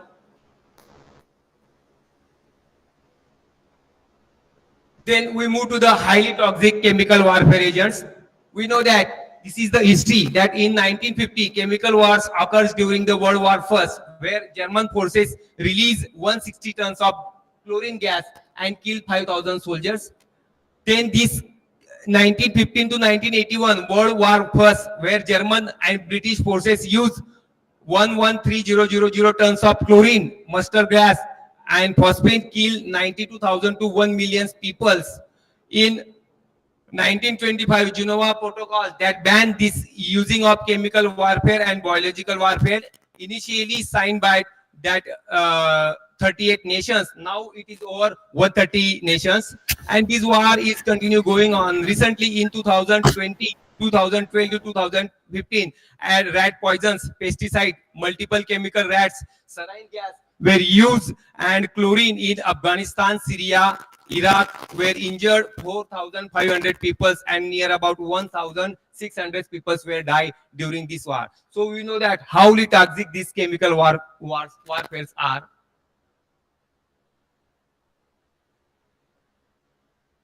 Then we know that what is meant by highly toxic chemical warfare agents. So it is any chemical which through its chemical effects on living process may cause death, temporary loss of performance, or a permanent injury to the people and animal. These chemical agents are liquid, aerosol, or vapor. It is highly toxic, not too difficult to handle, capable of being stored after a long period in a container without degradation and corrosion, while it resists to the atmospheric water and oxygen also, withstand the heat developed when it is dispersed. Then these are chemical warfare agents are classified into this type, that is nerve agents, which includes tabun, sarin, soman, cyclosarin, VX, and noxic agents. Choking agents includes chloropyrenic, chlorine, phosgene, and diphosgene, while the blister agents include sulfur mustards, nitrogen mustards, lewisite, and phosgene oximic gases are there. While the cytotoxin protein contain ricin and arbine, and industrial toxins, we know all about that. It is phosgene, hydrogen cyanide, nitrogen cyanide, oxide, monoxide, hydrogen chloride, methyl isocyanide. That's all are included in these industrial toxic agents. Then these choking agents, its routes of entry is due to the inhalation, and it produces the burning of nose and mouth with rhinothoria. While it also produces the respiratory distress with the coughing fits. While the blister agents, its routes of entry are radially absorbed by all parts of the body, and it produces the symptoms of inflammation and blisters and general destruction of the tissue is there. So these nerve agents, it attacks the nervous system by affecting the transmission of impulses, and its routes of entry is due to the inhalation and through the skin also. The symptoms is increase the production of saliva, runny nose, filling of fissures on the chest. So these are some photographs of that inflammation and blisters on the screen, which is due to the nerve agents.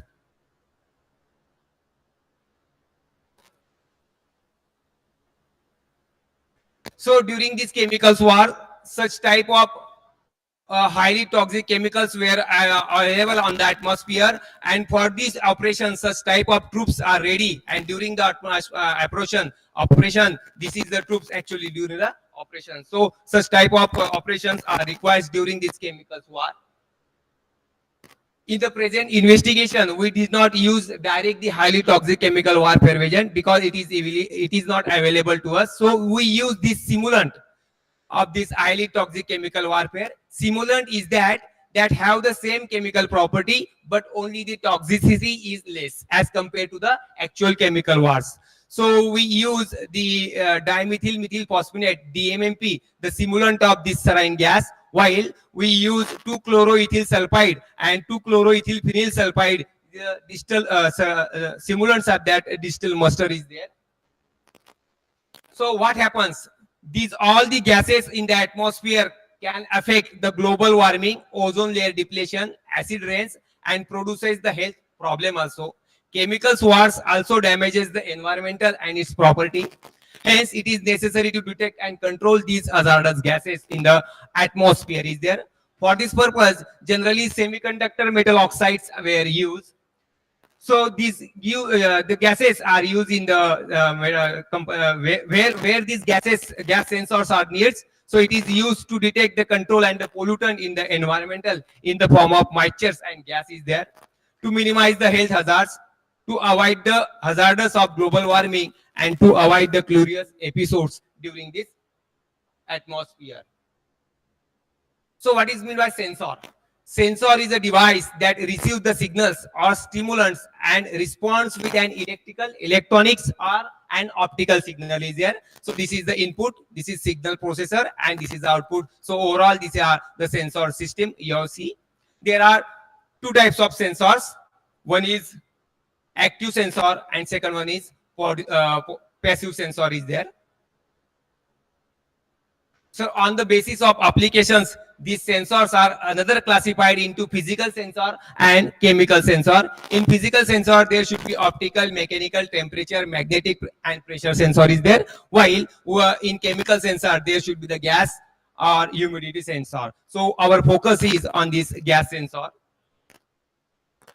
So where these gas sensors were used, that is the user sectors of these gas sensors are environmental protection and pollution control unit is there, office automation is there, industrial control and automation, vehicle exhaust and detection is there, security alarms in industries, banks and houses, and chemicals wars to detect these chemical warfare agents is there. There are three types of sensor technology: thin film, thick film, and pellets. In the present investigation, we have used this thick film technology for their. So what are the problems we have faced and why we go to the nanocrystalline material? So for the problems with the conventional bulk, that is semiconductor metal oxide, is that they have relatively less selectivity to a particular gas among the mixture of all the gases. While many gas sensors work at high temperature, they require and consume large power. Slower recovery was obtained. Thermal stability was observed to be lower, while difficulty raised for the long-term exposure of the target gas. So to overcome these problems, we go to the nanocrystalline metal oxide semiconductor. So that are the merits of that nanocrystalline semiconductor over the bulk one. So its sensitivity is strongly increased in the material composed of grains with the size close to the space charge region of that nanomaterial is there. So large specific surface area and a large fraction of atoms are available for chemical reaction. Large surface to volume ratio is there due to the nanocrystalline natures. Homogeneous particle size distribution and maintain their stability over the long-term operation in high temperature is there. So these are why we need this gas sensor. I am not reading all that things. So there should be the need of gas sensor. And nanomaterials and advantages of nanotechnology, you all already have discussed all about that. So we escape this side. So zinc oxide. So we use the sensing material, that is a zinc oxide is there. This is a crystal structure of that zinc oxide. It is having a urudized crystal structure, and these are the properties and its value of that zinc oxide material. This zinc oxide were used is that sensing material in the present investigation. Then there are different types of methods to grow the nanostructure in the form of thin film and in the form of powder is there. So we use this ultrasonic spray pyrolysis for the preparation of nanocrystalline thin film, and as well as for ultrasonic atomization for the preparation of nanocrystalline zinc oxide powder is there. But in the present investigation, we have discussed only about this ultrasonic atomization technique. So this is ultrasonic atomization technique. This is indigenous, we have inbuilt in our laboratory. So from this technique, we have prepared a nanocrystalline zinc oxide powder. So we just tell some experimental so that you can understand how this technique can be worked. So this is a liquid tank is there. The solution of that prepared material we have to prepare in this tank. Then there should be the ultrasonic atomizer is there. You all see the 3 block is there that are a piezoelectric transducer. This is 2-zone furnace, first zone, second zone, and here is a naval trapping system where we have collected these powders in that case. So the appropriate molarity of the solution were poured in this liquid tank. This solution can be slowly driven to this ultrasonic atomizer. This atomizer converts the solution into the fine mist. This mist can be pushed forward with the help of oxygen or air. So this can be pushed forward with the help of air into the first zone temperature. The first zone temperature is maintained from 150 degrees centigrade to the 300 degrees centigrade, while the second zone temperature were maintained for 800, 900 and 1000 is there for different collection of that powders. So this first zone temperature is to remove the water from that material, and second zone temperature is used to convert the fine mist into the oxide nanoparticles. This prepared nanoparticle is collected into this trapping system. This trapping system is naval because this trapping system collect this particle with their size-wise sorting. So different size of particle size can be collected into the different number of traps. So that is why we have prepared this nanocrystalline zinc oxide powder with the help of this technique.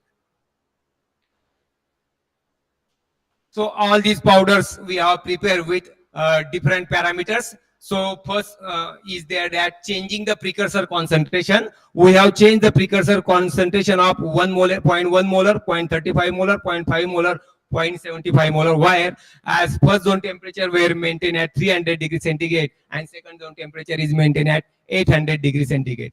While the second powder were prepared by changing the aerosol carrier, that is air and oxygen is there. So first zone temperature is maintained 300 degrees centigrade and second zone temperature maintained at 800 degrees centigrade. While the precursor concentration is 0.5 molarity is there. So air and third powder were prepared with the help of changing the pyrolysis temperature. The temperature should be changed of the pyrolysis, that is second zone temperature is 800 degrees centigrade, 900 degrees centigrade and then 1000 degrees centigrade there. The first zone temperature we have maintained at 150 degrees centigrade, while the precursor concentration is maintained at 0.5 molarity is there. While the precursor carrier should be taken as air is there. So this type of samples were prepared by using this ultrasonic technique. So these are some samples, that is P1 ranging from P1, P2 to P9. In the present investigation, we have used this P9 sample for the preparation of that thick film sensor is there. Now we move to the structural study. The first parameter of the structural study is that X-ray diffractogram.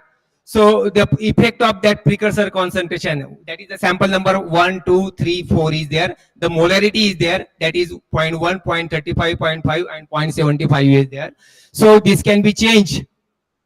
Our X-ray peaks will matches with the standard JCPS data, and the crystalline size were observed to be 7, 9, 12 and I think 14 nanometers are there. Whereas the size goes on increasing, the particle, molarities goes on increasing, the particle sizes goes on increasing.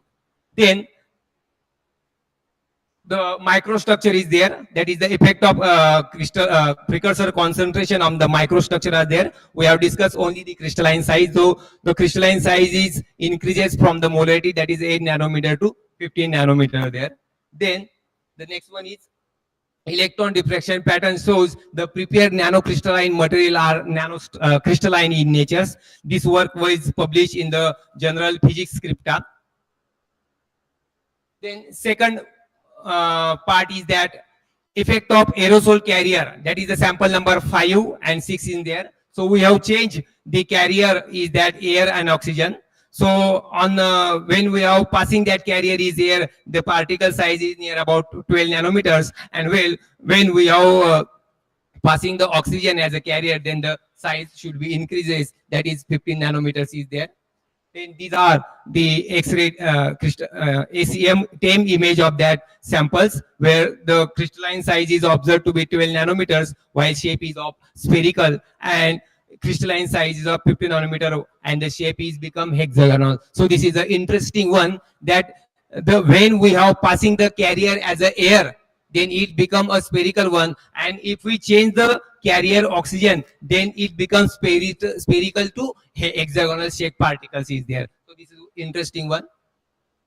So these are the electron diffraction patterns, and it shows the crystallinity natures of that particles. This work was published in Advanced Powder Technology Journal.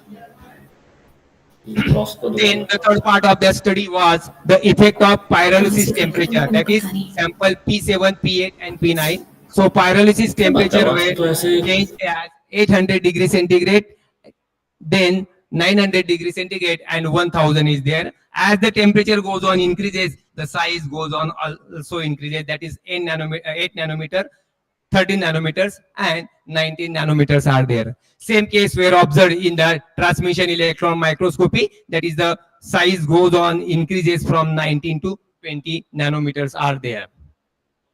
Then these are also the electron diffraction pattern. So this article is published in the Journal of Experimental Nanoscience is there.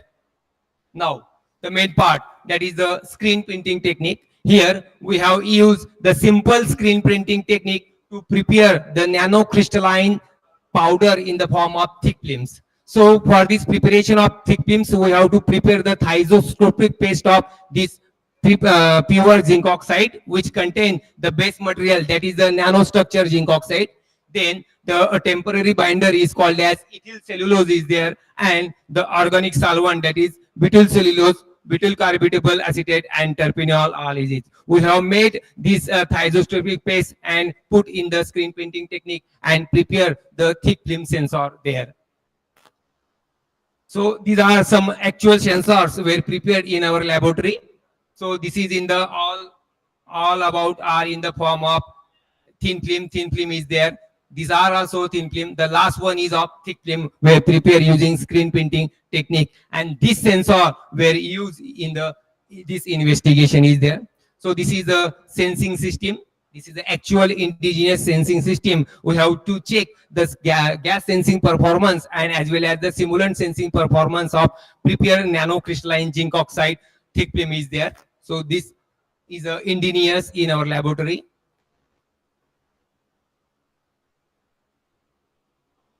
Then the important parameters for the measurement of gas sensing, that are the gas response is there, selectivity is there, response time and recovery time. So these four parameters are important for the measurement of gas sensing performance. So now we move to the sensing performance. The pure nanostructure thick films were observed to be most sensitive to the ammonia gases as compared to the LPG, CO2, H2O, C2H5OH and chlorine is there. So at a concentration of 1000 ppm and operating temperature should be of 300 degrees centigrade, having the response of 17 is there. Then selectivity. So as compared to the other gases, the ammonia were the selective gas of that piperine nanocrystalline zinc oxide. We can see that the response of other gases are very small as compared to that ammonia is there. So it is selective to the ammonia. Then the response and recovery time. So the response time is near about 17 seconds and recovery time is near about 37 seconds. So response and recovery is as important parameters, and this work was published in IEEE Sensor Journal is there. Then the next part is that the pure nanostructure zinc oxide thick films as a DMMP, that is simulant of chemical warfare agents. So these are the response with operating temperature with respect to the simulant response is there. The most sensitive simulant is observed to be the DMMP, as well as it is also sensitive to the CEES. So the concentration is near about 2 ppm is there, while the DMMP were observed to be more sensitive at an 450 degrees centigrade, while the CEES were observed to be at 400 degrees centigrade. The response of DMMP is 4.31 and the response of the CEES is 2.96 here. So this same sensor can be used to detect the DMMP as well as CEES simulants just by changing the corresponding temperature. If we change the temperature to 400 degrees centigrade, we give the sensitive to that CEES, while we change the temperature to 450 degrees centigrade, then it is response to that DMMP. So it is used for the temperature tune sensor.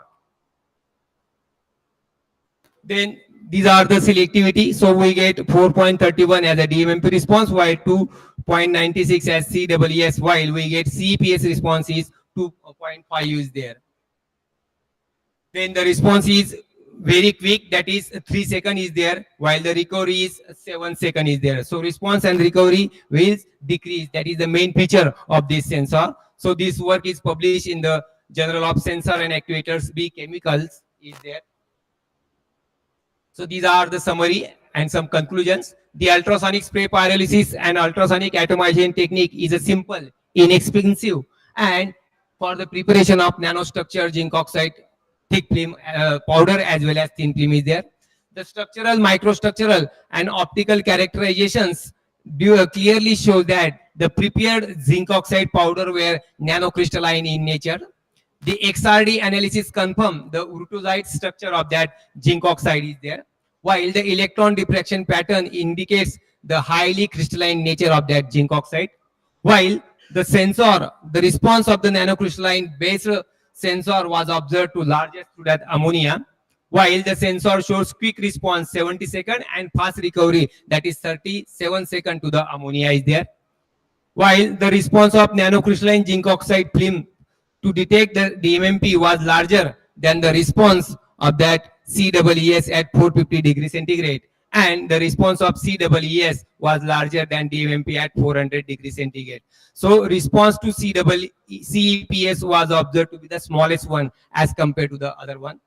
But this nanocrystalline zinc oxide thick film sensor could be used as a temperature tuned sensor for the detection of DMMP and CEES, and the quick response that is 3 seconds and fast recovery that is 7 seconds are the most important parameters of this sensor is there.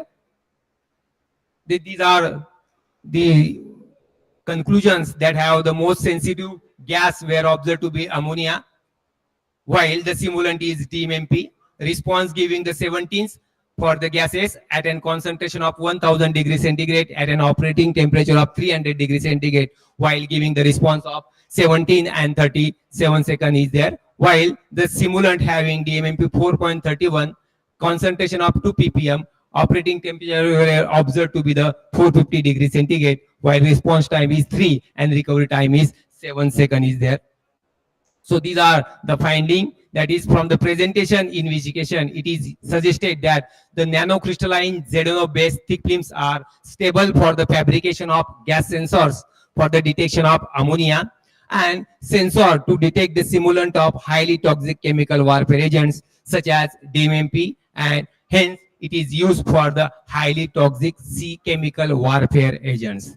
So these are my findings are there. Some snapshot of my publications are there. I think thank you very much. Now questions from the audience side. Yes. Anka.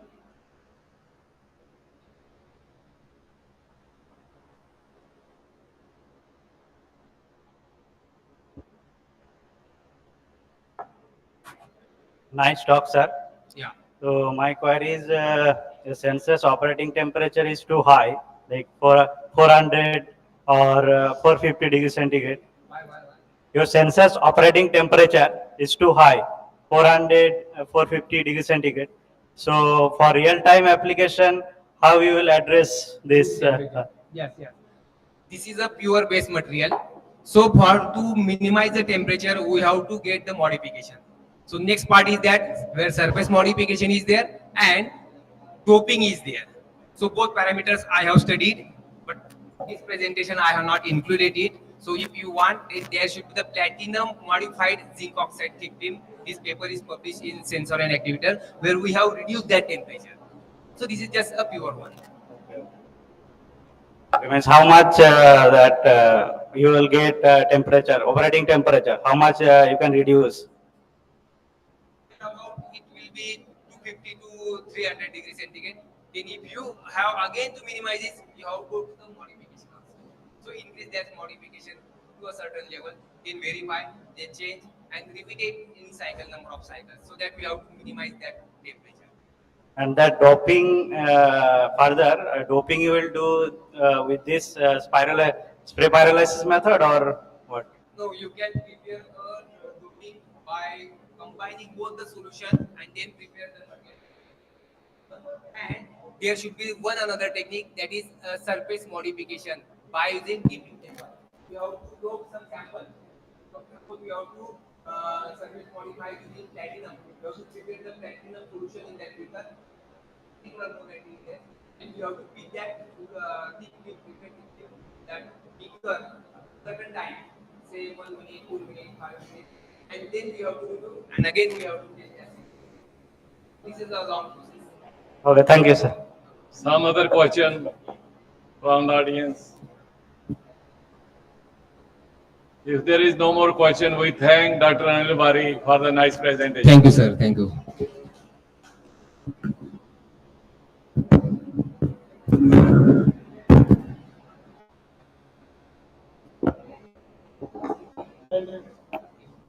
No, sir. Next presentation by Dr. R.S. Jadeja. It is online presentation.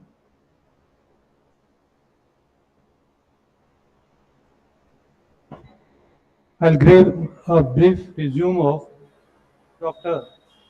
Rajendra Singh Jadeja. He is currently working as Associate Professor of Inorganic Chemistry in the Faculty of Science, the Maharaja Sayaji Rao.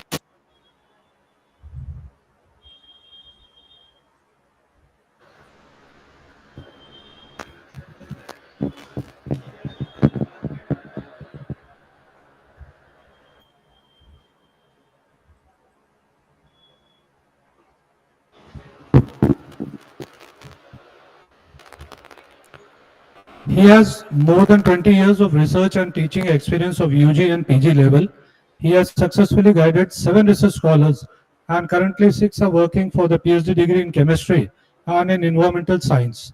He has published around 100 research papers in the Journal of National and International Repute.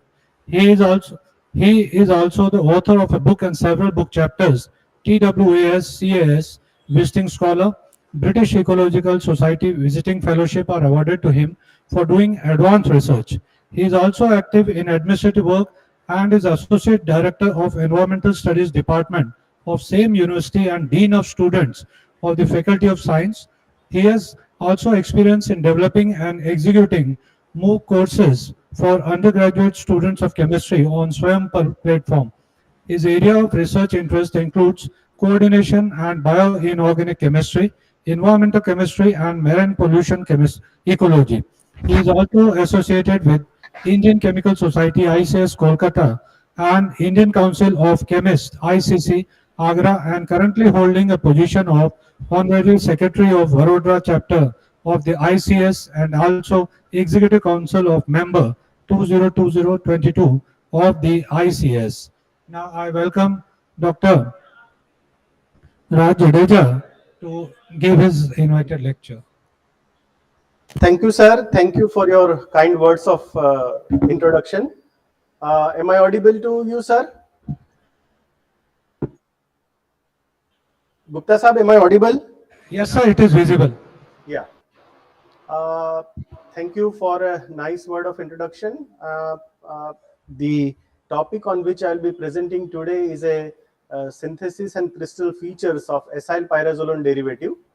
of inner transition metal complexes, along with the study of the covalency and physical parameters from their electronic and emission spectra.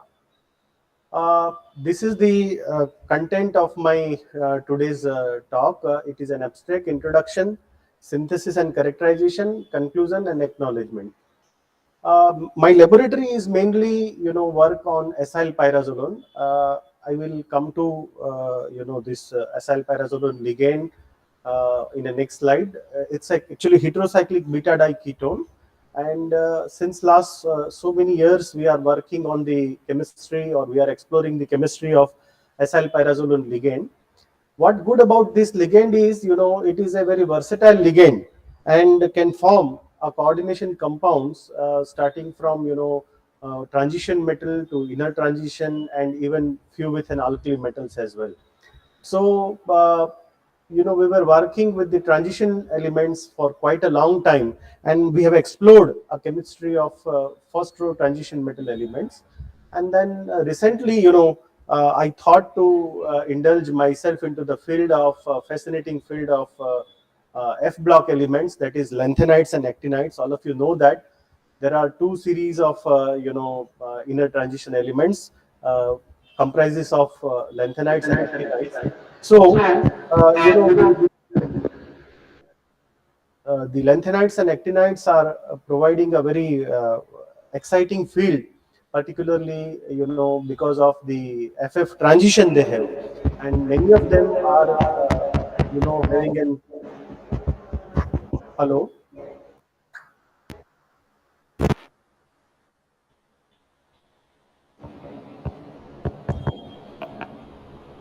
Yeah. So, many of them are providing a very important structural features, particularly the covalency parameters and Judo-Feld parameters, and many things can be, calculated for these types of a metal complexes. So this present talk is aimed to give an highlight of the work going on in my laboratory on the acyl pyrazolone derivative of a inner transition metal complexes. Particular emphasis on metal like uranium, neodymium, dysprosium, and terbium. As I told you, the acyl pyrazolone is an heterocyclic beta diketone and having a very interesting, structural features, particularly being a diketone. It has a chelating arm and it acts as a, bidentate ligand. Also, one of the very important property of this ligand is, it can have a ketoenol tautomerism, particularly the ketone at the fourth position when, you crystallize in different solvents, can this 1,3 hydrogen shift will take place and will give you the ketoenol tautomerism. We also explored the properties, various chemical and physical properties of this ligand, and we have also used this ligand in some of the bioinorganic chemistry. Particularly this ligand is a part of many fascinating properties like antioxidant, anti-tumor, antipyretic, and many more. So if you see many paper is, you will find in the literature in the field of acyl pyrazolone in its structural analogues. In fact, the chemistry is so rich that, I myself might have contributed more than 60-70 research papers on the chemistry of acyl pyrazolone and its structural analogues. As I told you, we had been exploring the chemistry of the transition elements, particularly first row transition elements, and then thought to indulge ourselves into the fascinating field of lanthanides and actinides. To start with, the first actinide which we have chosen is a uranium. Uranium 238 isotope, which is readily available and non-radioactive. And first, we have prepared the uranyl complexes of this acyl pyrazolone ligand, particularly with the emphasis to explore the bonding parameters. And one good thing about this uranyl complexes is having a very good tendency to form a crystals, single crystal particular. So, the first we have, first actinide which we have explored is a uranium. Lot of other benefits while working with these lanthanides and actinide is, their coordination chemistry is also very rich, having, they can form complexes with coordination number more than 6, 7, 8, many of the time 8 coordinated complex.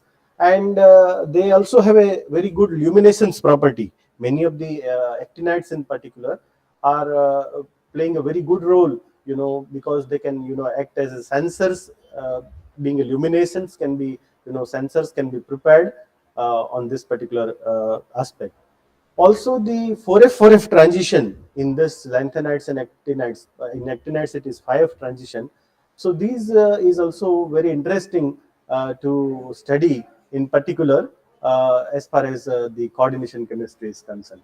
So here is the synthetic part. What we do is we take a simple pyrazolone and we carry out acylation in a 1,4-dioxane medium using, calcium hydroxide, and as a result of which the calcium complex is formed, and then we decompose it into hydrochloric acid, 2 molar hydrochloric acid, and we get a requisite ligand.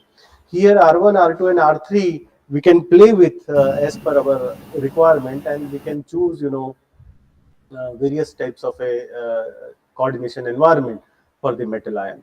So in present work, I have prepared, I'm presenting the work related to the ligand L1, L2, L3, and L1A, L2, and L3A, which has been prepared by just varying, the R1, R2, and R3 in this particular scheme. Particularly, at R1 position, we have changed the group like phenyl, metachlorophenyl, and toluene group. And then, on R2, we have also have a chlorobenzoyl and 3,5-dimethyl benzoyl group has been introduced. So what else is, we can prepare the cis basis or the hydrazide of this ligand. Just because it is a ketone can readily undergo the reaction with amine, primary amine, and it will, when you reflux in ethanol, it will give the cis basis. So the cis base also can be prepared, and this is how, by just reflexing this acylpyrazolone ligand with benzoic hydrazide, we could again prepare a few more ligands cis bases like this. So then comes the metal complexes preparation. The metal complexes of this ligand can be prepared by refluxing the ligand in 2 equivalent with 1 equivalent of uranyl nitrate in a ethanolic medium, and on 3-hour reflux at around 80 to 100 degrees centigrade, it results into the crystalline complexes with uranyl metal ion. So this is what is the synthesis Sorry of to uranyl. disturb you. Sorry to Yeah, disturb you, please. Jarod. Please, I think yeah. your slides are not actually being. Now it's okay. You just make the full screen view. Okay, So okay, that, okay, yeah, okay. yeah, Now, is it fine now? yeah. Yeah, sorry. Actually, when I make a full screen, yeah. the light changing are not taking place. Yeah, that's the Full sometimes screen view. problem. Yeah. Full screen view. Anyway, so thank you, sir. So this few slides I can again repeat. As I showed you the synthesis of a ligand, which starts with an acylpyrazolone. How to prepare this acylpyrazolone ligand?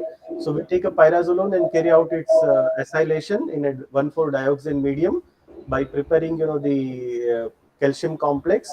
And as I told you, we can vary, this substituents R1, R2, and R3, and as a result of which we get a different ligand. Particularly at the first position of this pyrazolone, we can have a phenyl or metachlorophenyl or paratoluene group like that. And at R2 position, we can have a groups like parachlorobenzoyl or 3,5-dimethyl benzoyl, which will give the different types of a ligand. So by just varying at R1 and R2, we could get the 6 ligands following this procedure, namely L1, L2, L3, L1A, L2, and L3A. What else is, we can also prepare the cis-based ligand of this acylpyrazolone just by refluxing this acylpyrazolone with primary amine. In this case, we have chosen the benzoic hydrazide for this purpose. And when we reflux, one equivalent of benzoic hydrazide with one equivalent of acyl pyrazolone can give the 3 CYP bases, which is being labeled, here as a BZL1A, BZL2A, and BZL3A. As you can see here also, we have, different variations in R1 and R2. So these are the CYP-based ligand which has been prepared out of the acyl pyrazolone ligand. So these are the necked acyl pyrazolone and its CYP bases. What next comes is, the formation of a complexes out of the acyl pyrazolone, and for that purpose we have first chosen the lanthanide, as I told you, the uranyl complexes. In the uranyl complexes, the preparation is very simple. What we need to do is 2 equivalent of the ligand is reflux with 1 equivalent of uranyl nitrate in an ethanolic medium, and at around 80 to 100 degrees centigrade, when we reflux for 3 hours, gives this complex, which is a very crystalline in nature, and we have developed later on this single crystal out of this. And by choosing, the various ligands, we have prepared uranyl complexes of this particular ligand. Also, being a coordination, chemist, our interest is to prepare the mixed ligand complexes. So one of the mixed ligand uranyl complex also was prepared just by taking 2 ligands, one primary ligand and one secondary ligand, and refluxing them with, again with uranyl nitrate for 3 hours, give some kind of a mixed ligand complexes of the uranyl. Regarding the characterization, the simplest characterization is the infrared spectra. If we compare some of the bands of the ligand, particularly those which are having a coordination sites, if you can see there is a clear change in this bands, which is also highlighted in the spectra also. And what interesting over here is, being an uranyl can have this U double bond O, which is again there will be 2 stretching frequency out of it, symmetrical and asymmetrical stretching frequency. And whatever complexes which I have prepared, the 4 uranyl complexes, we can arrange this uranyl complexes in the form of a increasing or decreasing order of the change in their asymmetric as well as symmetric U double bond O frequency. So this is the order which we have got arrange these ligands out of this. The next is the characterization by NMR spectra. Very simple thing, the acyl pyrazolone having a aliphatic and particularly methyl protons are there. So they will give signals much downfielded over here in this region.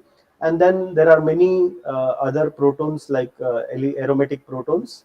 Depending upon the chemical environment, they give the signals which can characterize the ligand fully.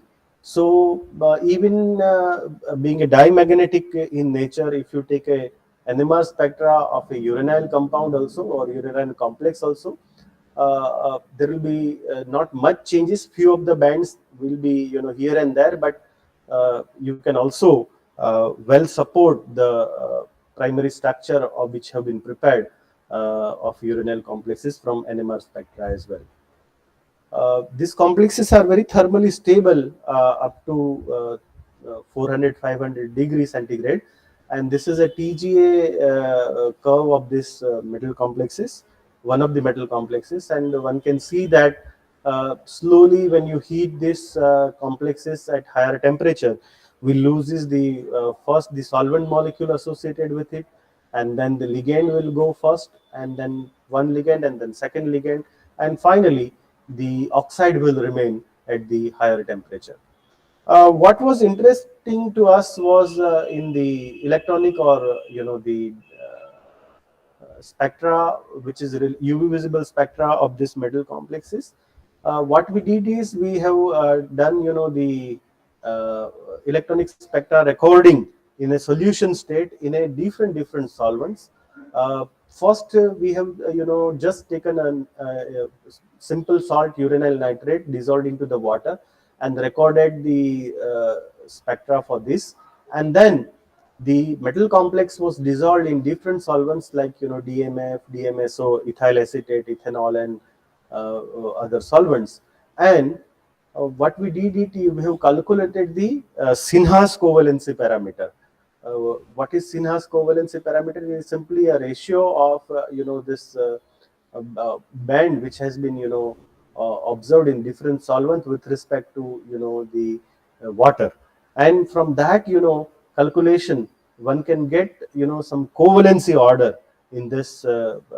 As I told you earlier, being a coordination chemist, our prime aim was to calculate certain parameters which is related with the covalency and some Judofeld and other parameter. So the first calculation which we did out of the uranyl complexes is the covalency parameter, and this is the order which we got it, covalency order. The highest covalent compound is in DMSO, and it is in decreasing order is this. And these are the some values also which has been calculated for Sinha's parameter. These are the single crystal analysis of the ligands. As I told you, all the ligands which we have used in this present study could be characterized with a single crystal analysis, and these are the ORTEF diagram of all these ligands, including the SIF-based ligand which has been prepared for this study. What interesting fact you can see here is the intramolecular hydrogen bonding observed between the oxygen of the ketone group of a pyrazolone with hydrogen, and then it is stabilizing in fact the structure of this chelating ligand. Bidentate ligand, all of them are bidentate ligand. As I told you, the next was to prepare the uranyl complexes. So these are the again the crystal structure of the uranyl complexes, single crystal analysis of the uranyl complexes of this ligand. What is interesting fact here is you can see these are the two ligands. So one uranyl is attaching with these two ligand in a syn position. Both the ligand are in same direction, and this is what is an interesting octahedral complexes we get out of this metal ion. Same way, we can prepare and we could get a crystal out of the other complexes, and it has been crystallized, and the bond angles and bond angle and other structural features has been reported for this metal ion. What is important here was to study the covalency parameter. One way to do this covalency calculation was through the Sinha's parameter, which I have already shown you. But over and above that, from the IR stretching frequency, both experimentally as well as from calculation, that is density functional theory, and also from various other methods also, we have tried to find out the covalency order for these four complexes, and the covalency order has been given in this way. As I told you, we have also done the density functional analysis of this uranyl complexes, and various other properties of the complexes has been computed using the DFT.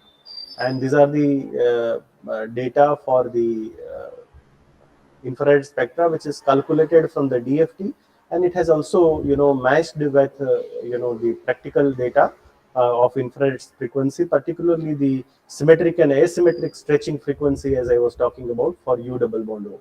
And you can see it's highly almost matching with the practical values.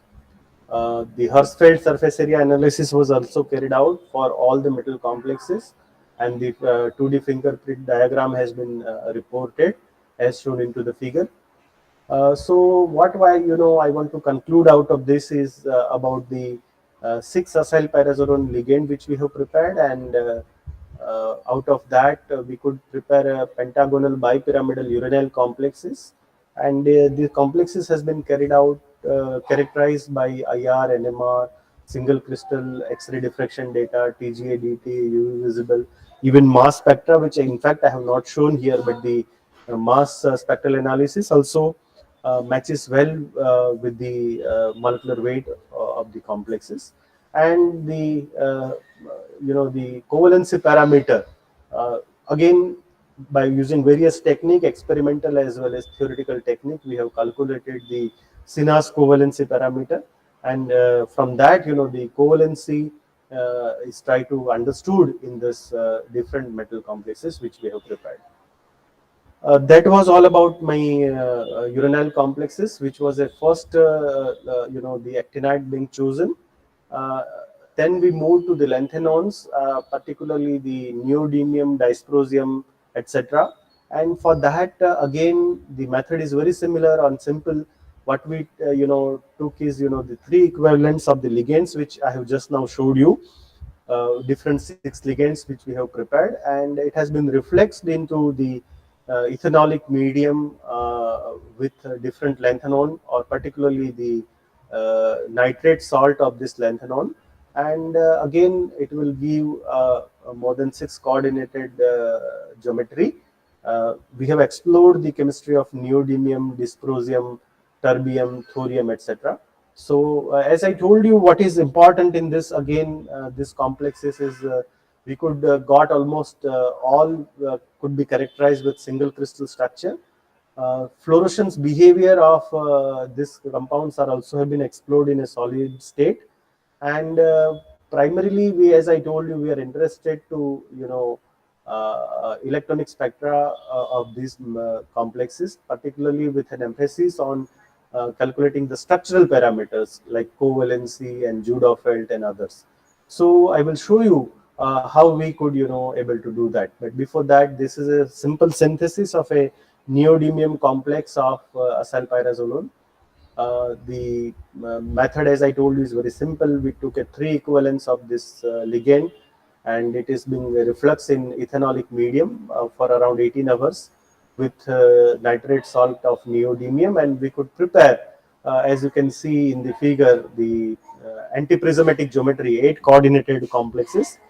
The 2 other coordination, because as I told you, the ligand is bidentate in nature, so the 6 coordination sites will be satisfied by the acylpyrazolone ligand, and remaining 2 coordination sites will be provided by the solvent molecule. In this case, the solvents are 2, water and ethanol, because it is being, the complex has been prepared in a ethanolic medium. So this is what is a very beautiful square antiprismatic neodymium complex, which is being prepared in this similar fashion. And the all characterization data I am not presenting here, but these complex are also being characterized by IR, TGA, NMR, etc. What is interesting is their single crystal analysis, and in fact, for all the neodymium complexes, we couldn't get the single crystal data. So what we did it is, to some of the complexes, or for few of the complexes, we have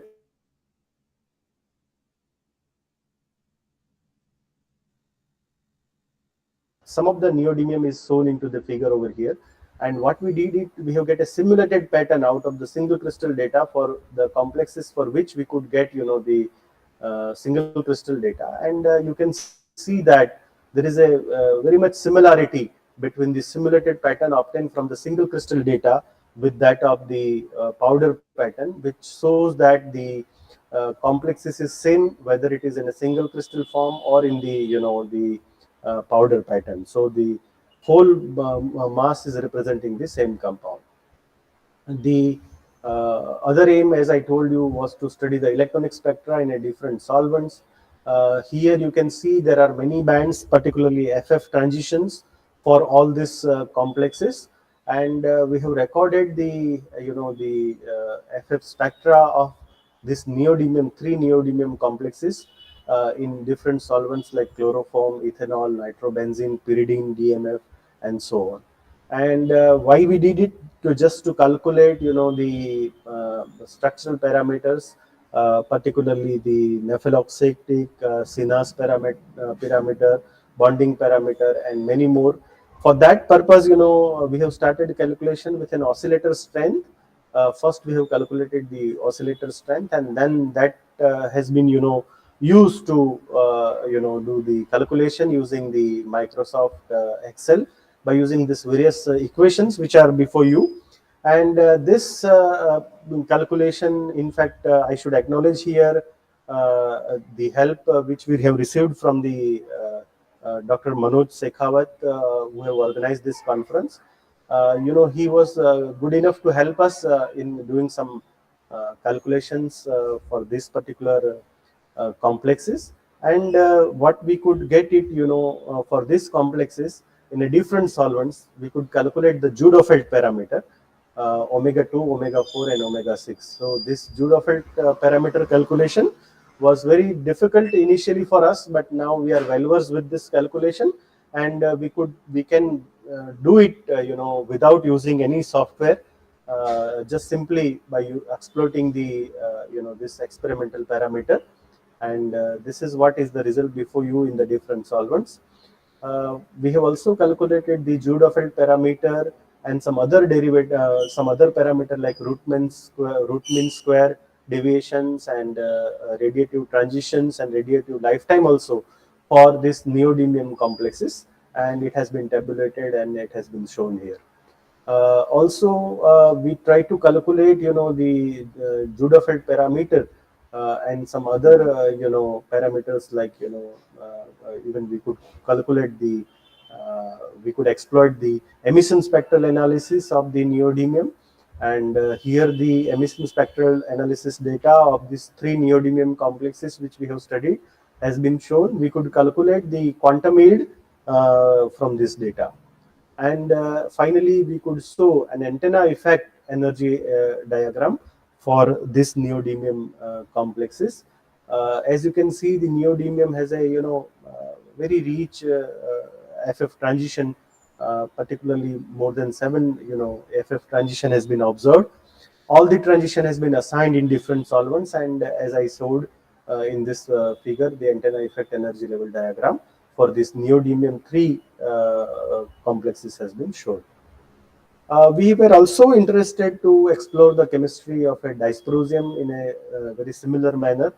What we did it again, the same complexes has been prepared with a changing the neodymium by dysprosium, and again perhaps the same kind of a geometry, square antiprismatic geometry we have obtained for this neodymium and dysprosium, and this is how the 6 dysprosium complex also has been prepared in a similar way.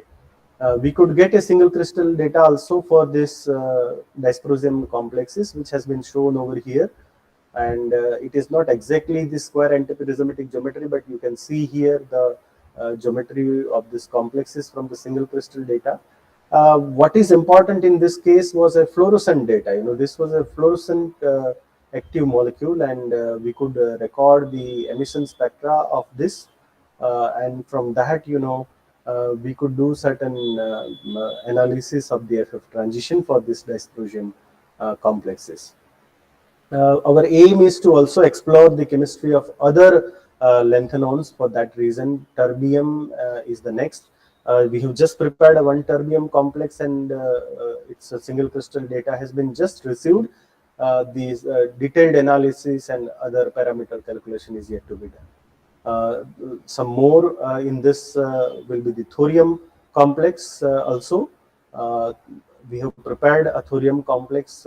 Again, it is a single crystal we could get it, but the detailed calculation etc. is still on the way. What we could get out of this work is some few publications. To start with the uranyl complexes, we could publish this in a polyhedron in the year 2022. The SES omega was the next. Again, as you can see, the covalency parameter can be calculated from the this SIB-based complexes of the uranyl acylpyrazole complex.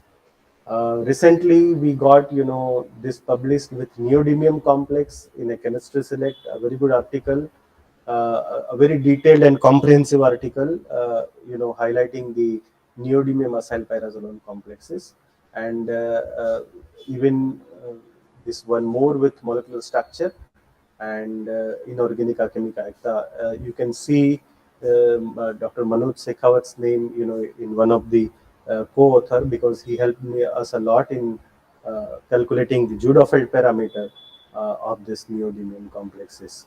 So these are the few publications came out recently from my lab in this 1 or 2 year.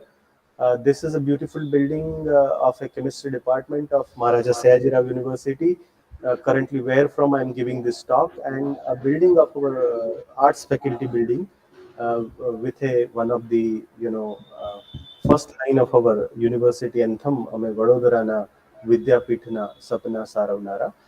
With this, I end here. These are my contact detail. If you have any queries or questions, you can ask me now, or you can reach me later on these details.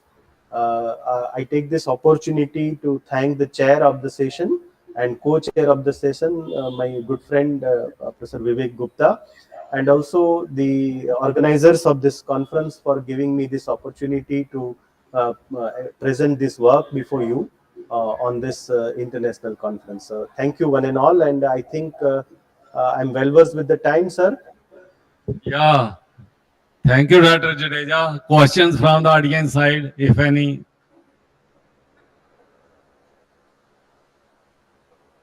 So with no questions, I once again thank you very much. Thank you, sir. Thank you once again for inviting me. In fact, it was a plan to come personally, but because of some other last moment, some other work, I couldn't present, physically. And it's a good opportunity for us for interacting, to all of you via this technological platform. So thank you once again, and over to you, sir. Thank you. Thank you, sir.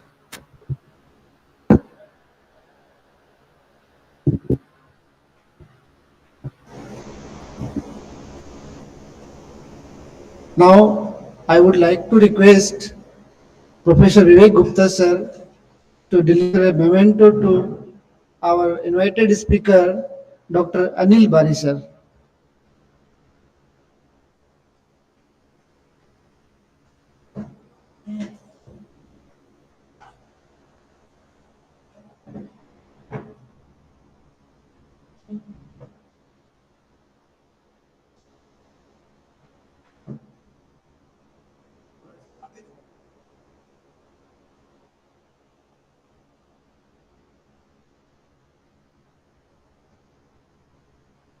Thank you, sir. Now again, I would like to request Professor Gupta sir and Praveen Purohit sir to give a memento to our speaker, Dr. Nilesh Ugmuge sir. Please come, sir.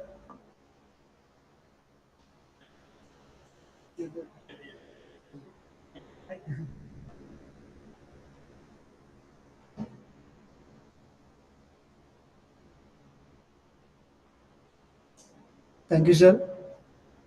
Our two invited speakers from Baroda actually, and some are from the out of India. So we can deliver memento to our Baroda speaker by the student of Dr. Jadeja sir and to the Professor Anika Acharya sir. So I would like to request Professor Gupta sir to hand over the memento of Dr. Jadeja sir to Maitre. Please come on the stage.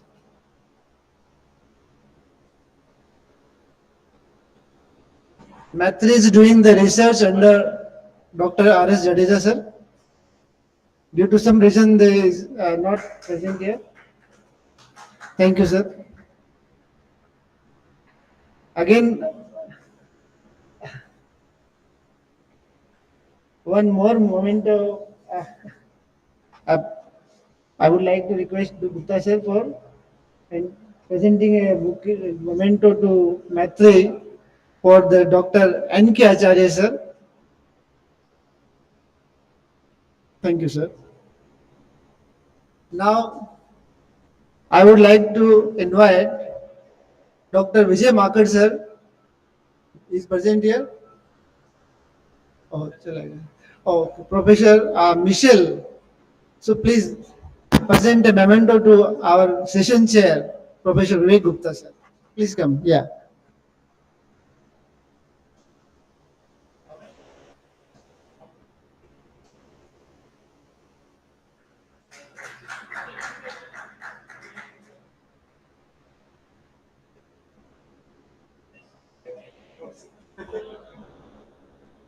Now I would like to invite Dr. Sampath Vishwas sir for presenting a memento to our session chair, Dr. Praveen Purohit sir.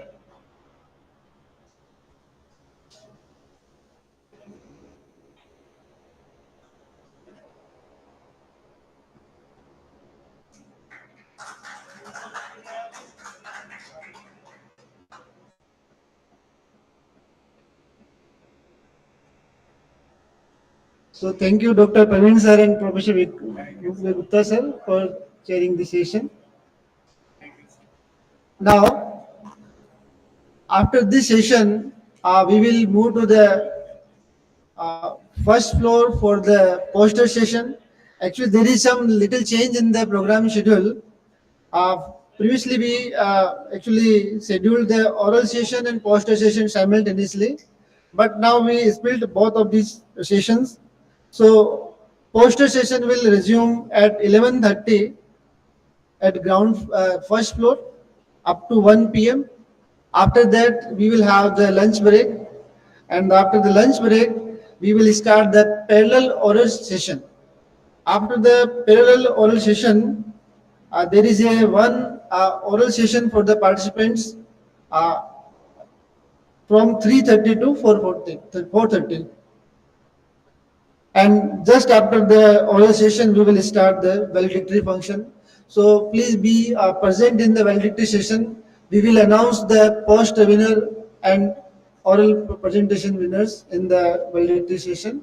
So now we can move to the first floor for the poster session.